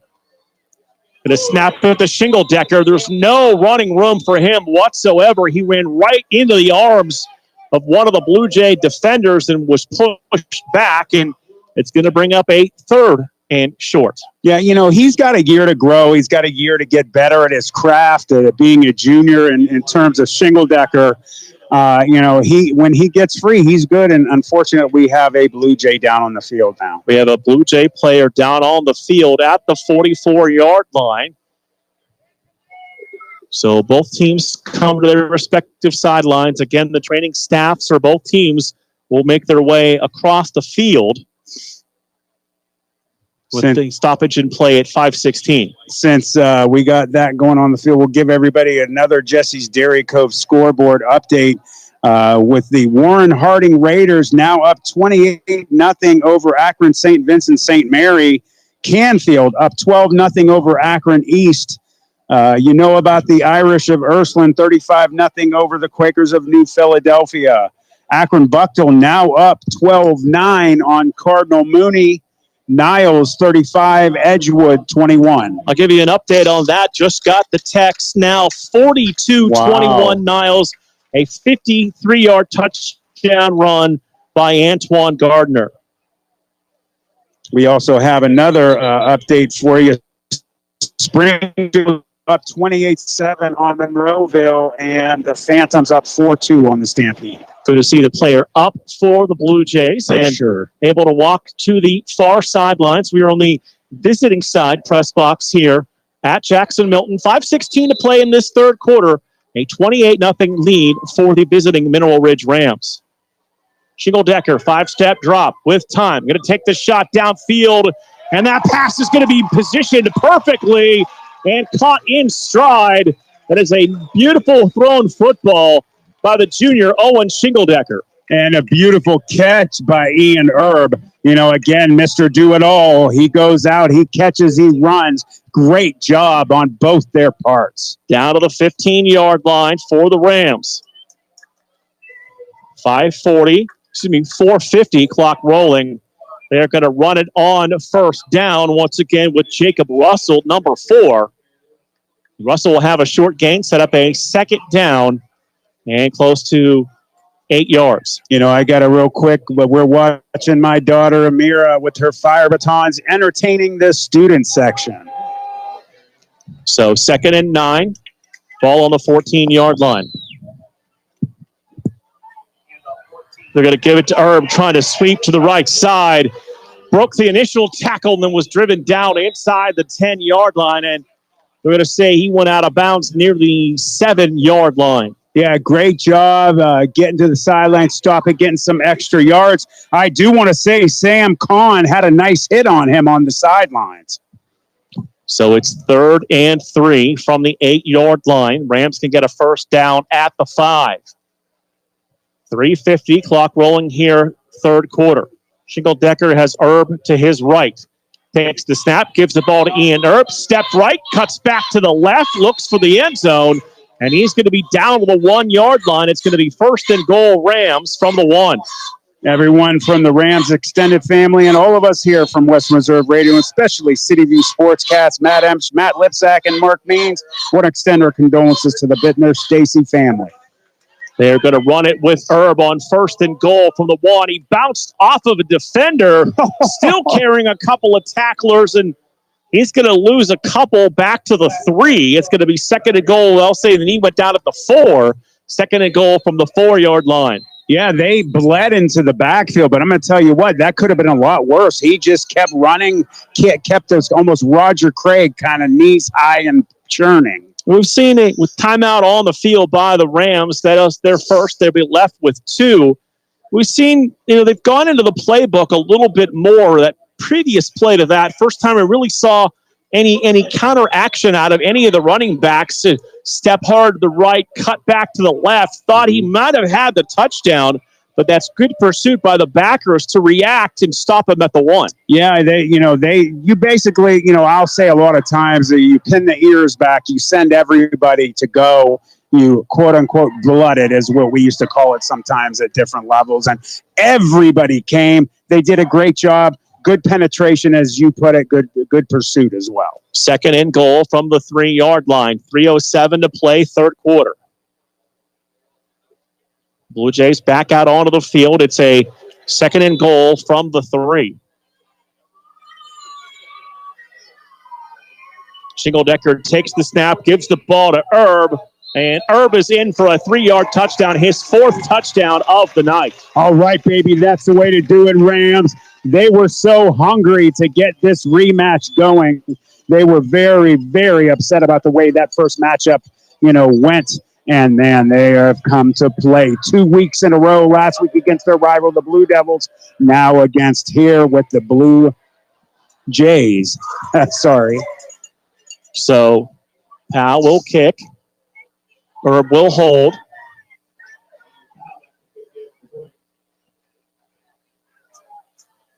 High snap. Herb gets it down. The kick is on the way, and good. 2:34 to play here in the 3rd quarter.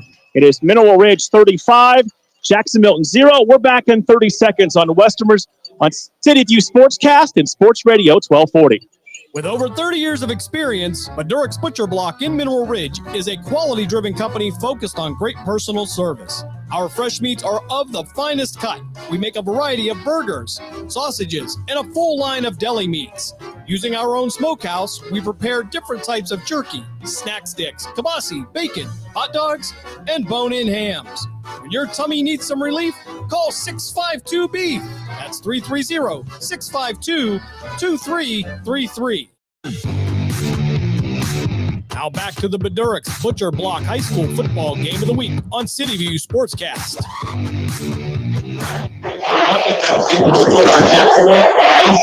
Ian Herb's 4th touchdown of the evening has given the Rams a 35-0 lead here in late stages of this 3rd quarter. 3 on the ground and 1 receiving for the senior for the Rams. We'll now kick the ball back to the Blue Jays on the Youngstown Orthopedic Associates kickoff. Have a quick Jesse's Dairy Co. scoreboard update. The Ursuline Irish 42, New Philadelphia 7. That's probably against 2nd and 3rd stringers. Kick is away by Powell. This is going to tightrope the sidelines, and it's going to just go out of bounds before the pylon. So that will give the Blue Jays the ball on the 35-yard line. 1st and 10, going right to left. Quick Jesse's Dairy Co. scoreboard update again. Austintown Fitch, Cleveland John Hay, nothing. Warren Harding now 35-0 over St. V's. And Canfield finally starting to pull away from Akron East 20-0. Wow, Warren Harding, Coach Arnold. Yeah. I'd say it could be a big win for them in round 1. Huge win. I think that's a team that won 2 games last season, did not make the postseason. As Coach Arnold told me, that's not the standard we have here at Warren Harding, and have a chance now to make it to the 2nd round of the playoffs. For sure. 3 receivers in the formation. They'll put 2 in motion. Now put them all out to the right side with 1 to the left side. Quarterback takes the snap. That's Mitchell back to throw. He swings it out into the flat. Receiver makes the catch and turns it into a big gain across midfield. And all the way out across the Ram 45-yard line. Yeah, he tight-roped that Blue Jays sideline and got a beautiful amount of yardage on that. That's definitely something that they need if they at very least want to break that shutout that's getting pitched. No, this offense has looked good with Keaton Mitchell in there at the quarterback position. Been able to move the football. We're under a minute to play in this third quarter.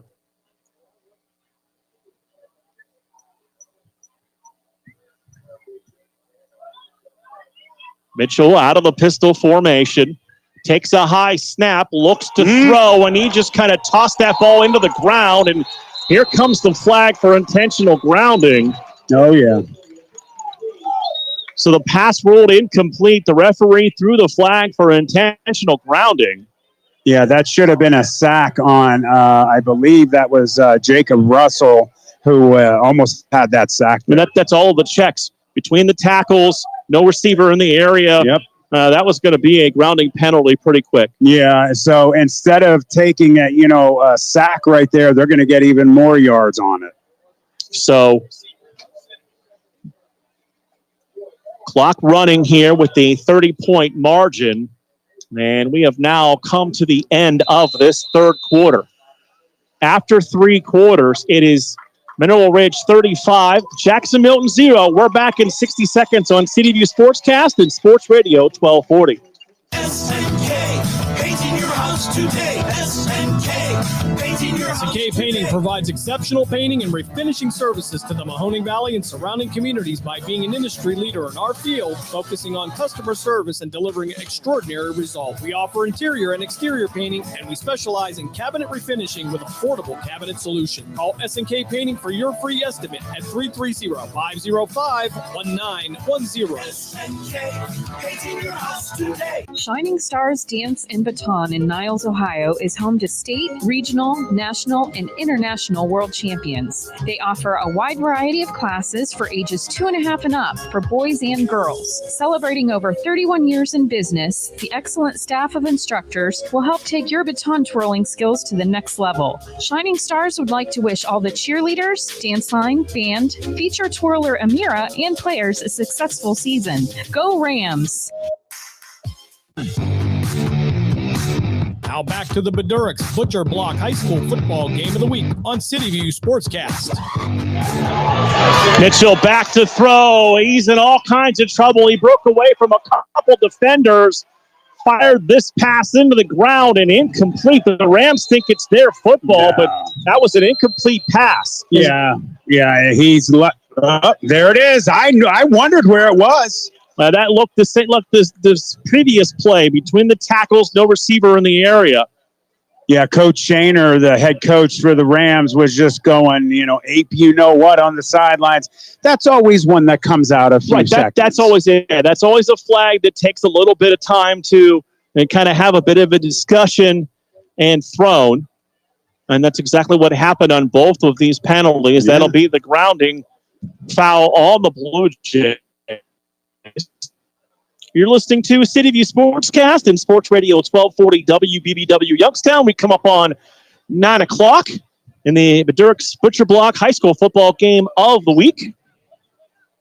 Moving really quick now with that running clock. So the Blue Jays going to come right back to the line of scrimmage. 10-12 to play here in the fourth quarter. And now we have a whistle. And we have an official stoppage in play. Yeah. Coach on the field for the Blue Jays. Yeah, I didn't see anything. I don't know if he was questioning the grounding penalty or what, but both teams have gone to their sidelines. 7:17 to play third quarter. It is Niles 42, Ashtabula Edgewood 28. Preston, a.k.a. Buzzman. Wow. From Little Ram to Big Ram, without a doubt. Your hard work, talent, and love of your brother Ram shows. So proud of you to be part of your journey. Love you, Buzz. We are Rams. Love Mimi. 3rd and 27 from the 35-yard line.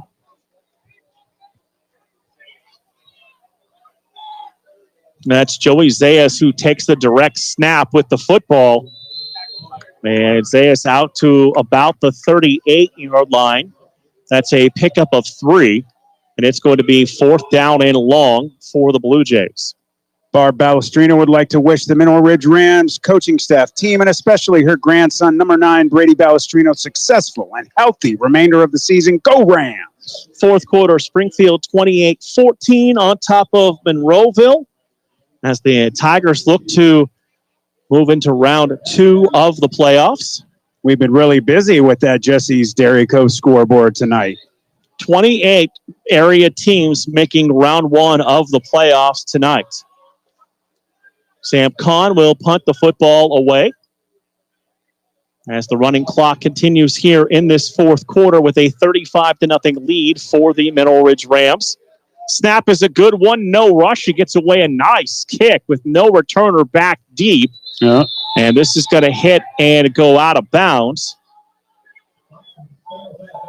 Getting a little chippy out there, understandably. You know, interesting to see that almost kind of felt like a scrimmage punt because everyone just kind of stood up. Really, there was no engagement on the line. Right, and as we're watching coaching staff from the booth next, right in the room next door, heading down in the field, really no reason for them to be up here anymore. Right, you're going to see some new names, some younger names out there on both sides of the football for the Rams.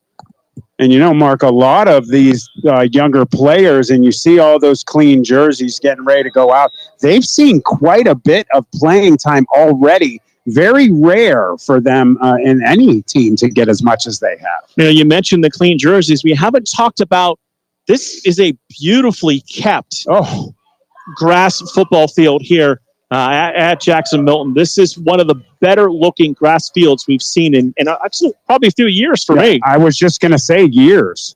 The Rams are going to run the football on 1st down as we'll see some new young players in there. That was Christian Dunlap, one of those freshmen that he did really well tonight on those kickoff coverages.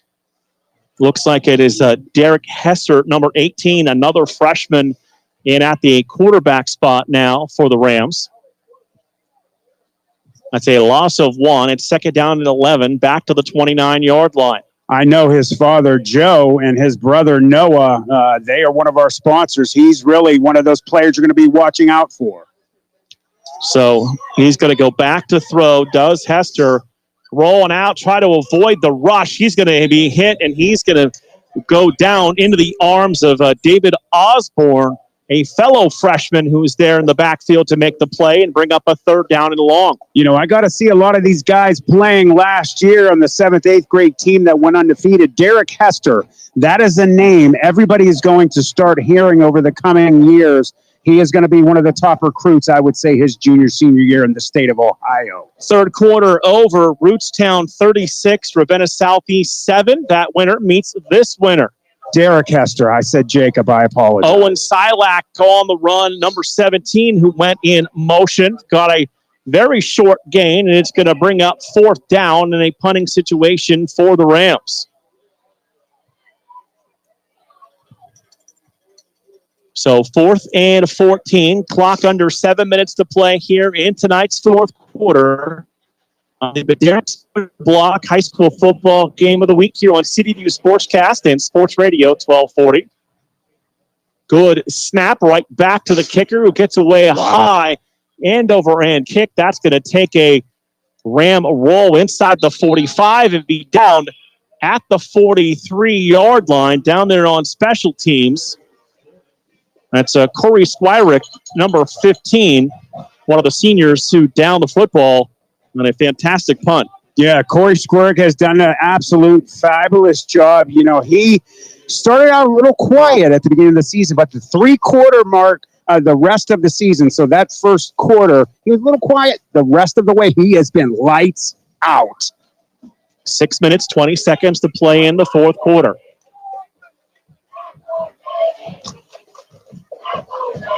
The Rams will come out on defense. The Blue Jays have the offense. See Landon Bingham, the sophomore backup, one of the backup quarterbacks, defensive back, checking in for defense. Now you've got a whistle, and One of the officials stepping in. Just double checking, making sure there was 11 out there. Mm-hmm. Wanted to count, make sure. Wish that the Irish would have done that against the Buckeyes. I don't know what you're talking about. First and 10 from the 43-yard line. That's McDivitt, who pitched the football to the man who came around the other side across the 50, 45-40, 35-30, and down to the 29-yard line. That's Keegan White on the carry. Got a great block, was able to spring him to the side here in front of us for the biggest play from scrimmage. And also looks like White is a little slow to get up at the end of the play. You know, you're seeing a lot of some of those starters out there, and we've seen this maybe 3 times already this season. When the Rams had a shutout, they'd put in their second, third stringers, and they would be playing against a lot of the first string, and it would break that. And a lot of people will say, well, the shutout's important. It is. The shutout's important, but huge. If you talk to the coaches, getting his younger players experience might be more important. Yes, sir. Yes, sir. You hit a nail right on the head. And then also huge for the other school. Hey, we're about to not move on here. We're going to lose a game. At the very least, let's try and break that shutout. Right. You want to, try and end the season on a positive note. This is the second straight year this Blue Jay program has made the postseason.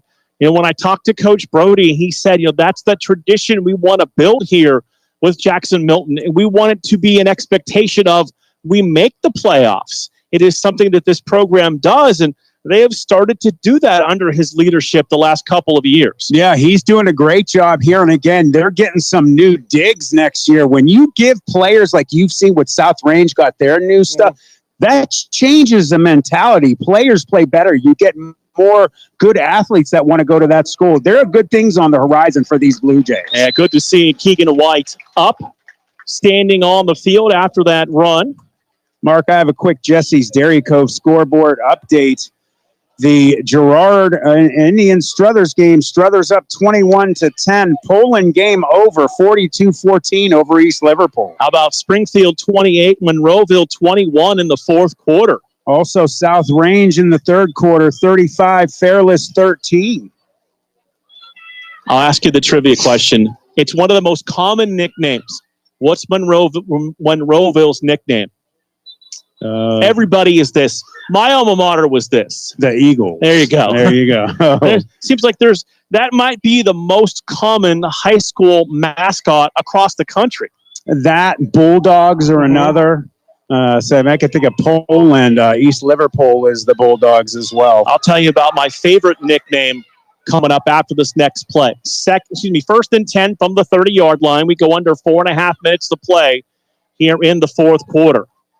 Caden Mitchell at the quarterback spot. He's flanked by running backs right and left.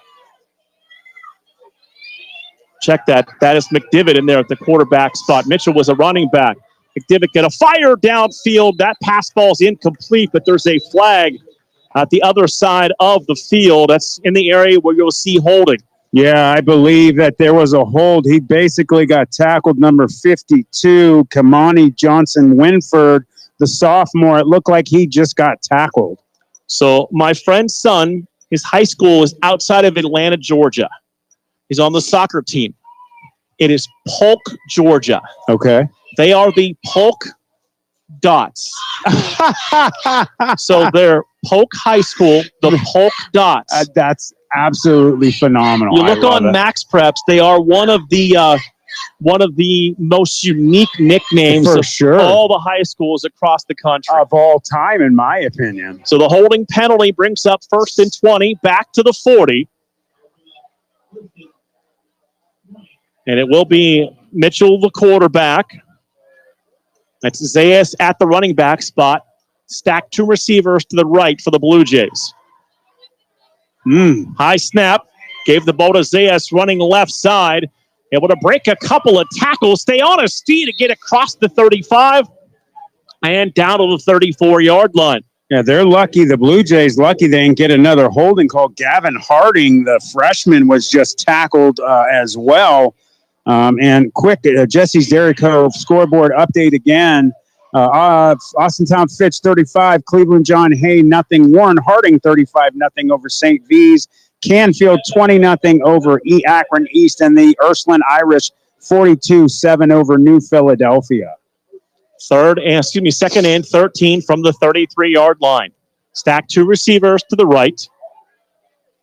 Zayas is the tailback. He will get the handoff on third down. Try to bounce outside, stayed on his feet, got to the sidelines, and turned what looked like it was going to be a loss into a nice gain. However, it brings up fourth down for the Blue Jays. Amy Russell and her family want to wish the Mineral Ridge Cross Country team good luck. And hopefully Saturday, November 4th, they'll be in the state championship in a stadium that I believe you know, Mark, Fortress Obetz. And that's where they played some of the state championship games during the COVID season. Yeah, they did. I've never been there. That's where Springfield played one of their state championship games with Bo Brungard at the quarterback spot. Right. 4th and 7 for the Blue Jays. And a split receivers to each side of the formation. 2 running backs flanking the quarterback in the backfield. Game clock down under 90 seconds. McDivitt going to flip it to one of the running backs. That's Joey Zayas, who's on his feet and all the way down to the 15-yard line. Those misdirection plays are always hard to execute defensively because if you don't stay in your lanes, that's what turns into big runs. Yeah, they do. And, they've been doing misdirection since the opening kickoff. And if it wasn't for Landon Bingham, that might have broke for a touchdown. Under a minute to play in the fourth quarter. Going to flank one receiver out to the right, stack 3 to the left. Now Zayas goes in motion. And Jackson-Milton going to use a timeout with 42 seconds to go here in the fourth quarter and trying to get some points on the board before the night is over. Dunlap's Repair Service would like to wish Christian Dunlap and the Mineral Ridge Rams a successful season. For all your plumbing and backflow needs, you can call Joe and Noah Dunlap at 330-718-8650. You heard me mention Christian a little bit ago. He's also going to be one of those good Rams players in the coming years. 45-28 is now the lead in this game for the Niles Red Dragons over Ashtabula Edgewood. Niles just put the ball in the end zone again after a turnover. 52-28 Niles. Red Dragon offense the last couple weeks has really been going. Oh, they really have. They've been playing well. Great running back. Again, another Jesse's Dairy Cove scoreboard update. South Range up 35-13 on Fairless. Liberty losing 33-20 from Norwayne. Kirtland finished that game 49-7 over Columbiana. Not a surprise. They are a buzzsaw. Surprising across the state when they lost in the state championship last year. Also, Western Reserve 47-20 over Lisbon. Going to put 3 receivers to the right. Jack McDivitt, the sophomore, at the quarterback spot. Single back to his left. Takes the snap, takes the handoff, looks to throw, fires to the back of the end zone. Pass almost intercepted and falls to the ground incomplete.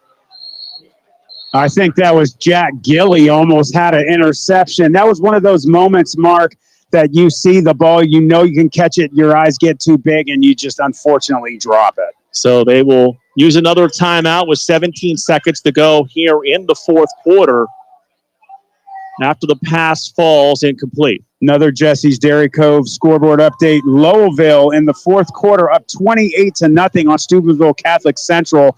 They have a very potent offense. They do. That's a good mix of run and pass for the Rockets. That program has played a really good football the last couple of years. Danville up 28-7 on McDonald. And Mogador 28-0 over LeBray. I will not mention much about Mogador. I'll say they're a good program. They are. That's a team that wins a lot of football games. They do. They don't treat the media over too well. the years. First game I ever called in the stands. We've all done it once or twice. McDivitt to throw, takes the looping snap, drops to throw, still looking, going to throw to the back of the end zone. And no indication yet. Touchdown. Oh, wow. That is a touchdown in the back corner of the end zone for the Blue Jays. Our apologies. That's all the way across to the far corner. and difficult for us to get a number. Yeah. But the Blue Jays get 6 points as the clock expires. Caden Mitchell on the touchdown for the Blue Jays. It was hard for us to see. Again, like my partner Mark Means said, very far from us. So that will be the final score here this evening. A 35-6 win for the Mineral Ridge Rams over the Jackson-Milton Blue Jays. We'll step aside for a 2-minute timeout, come back and begin the post-game show on CDView Sportscast and Sports Radio 1240. Shining Stars Dance and Baton in Niles, Ohio is home to state, regional, national, and international world champions. They offer a wide variety of classes for ages 2.5 and up for boys and girls. Celebrating over 31 years in business, the excellent staff of instructors will help take your baton twirling skills to the next level. Shining Stars would like to wish all the cheerleaders, dance line, band, feature twirler Amira, and players a successful season. Go Rams!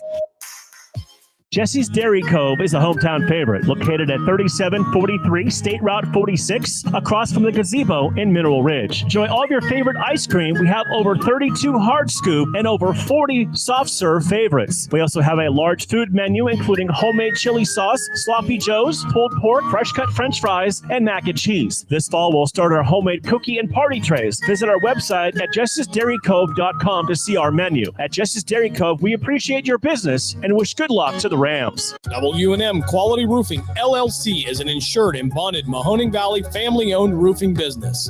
At W&M, we treat your roof and home as if it's our very own. Give us a call at 330-647-0610 for a free estimate.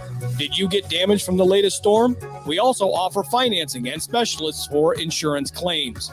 For professional and efficient service, call W&M Quality Roofing at 330-647-0610. Action Physical Therapy is a locally owned outpatient physical therapy company serving the Mahoning Valley for over 20 years. With 5 convenient locations in Hubbard, Cortland, Kinsman, Salem, and Mineral Ridge. Action Physical Therapy can handle all of your physical therapy needs. Action Physical Therapy will create a unique plan made specifically for you. Call us at 1-8333-BEST-PT to schedule your evaluation today. Check us out at myactionpt.com. Get back in action with Action Physical Therapy, and as always, go Rams. Now back to the Beduricks Butcher Block High School Football Game of the Week on CityView Sportscast. Final here tonight on the Beduricks Butcher Block High School Football Game of the Week. It is a 35-6 win for the Mineral Ridge Rams. With the win, the Rams improved to 7-4, and they will move on to a great season for the Blue Jays. Comes to an end at 7-4 before the Jackson-Milton Blue Jays. Recapping the scoring, first half, 7:37 to go in the opening quarter.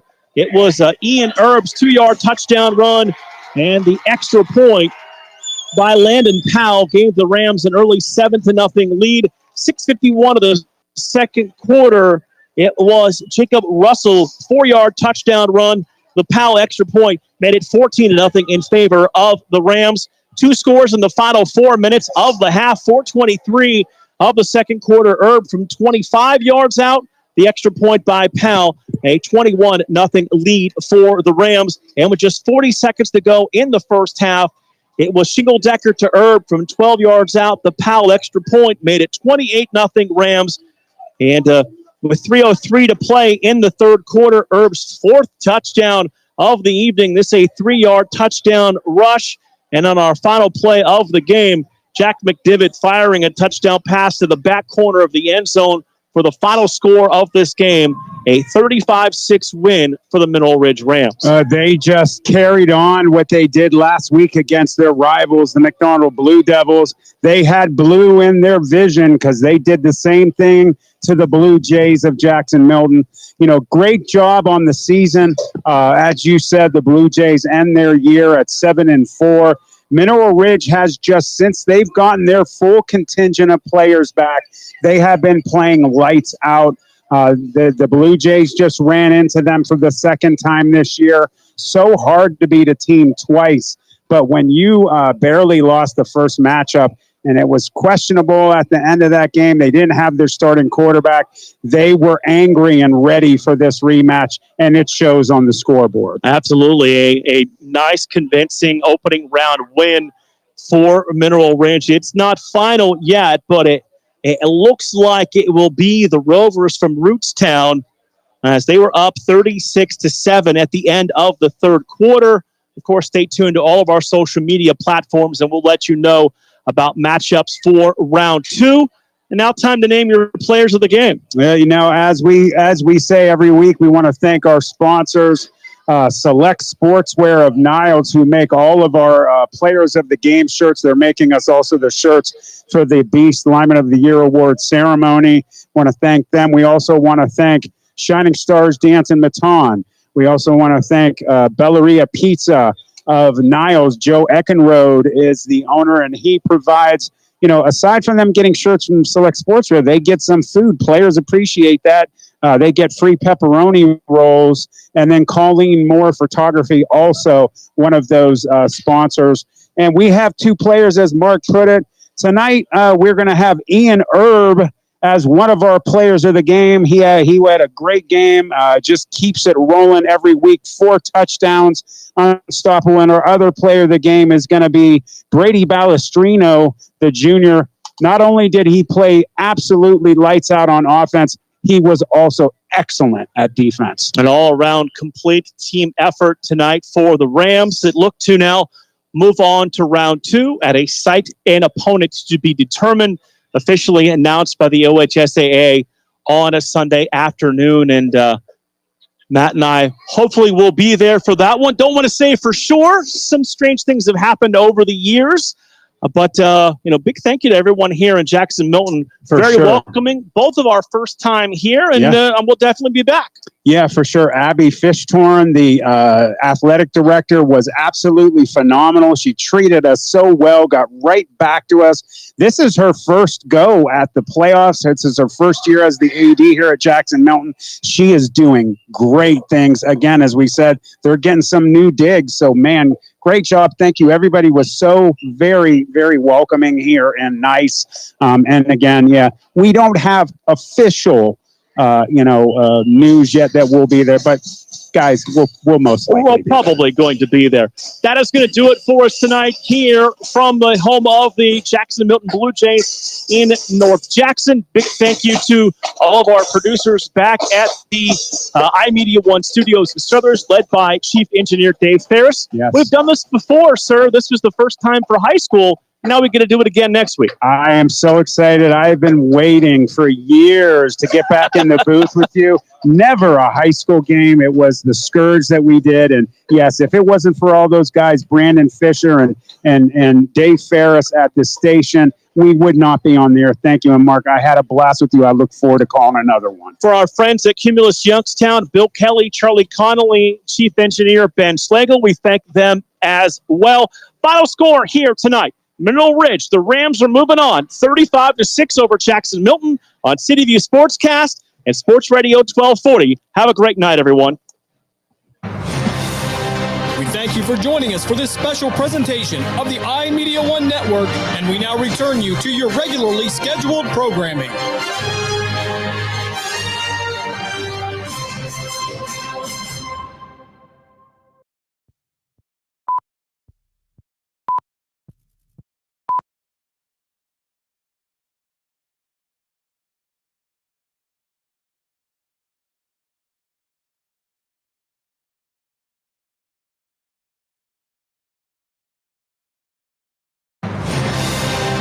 Thank you for joining us for this special presentation of the iMedia One Network, and we now return you to your regularly scheduled programming.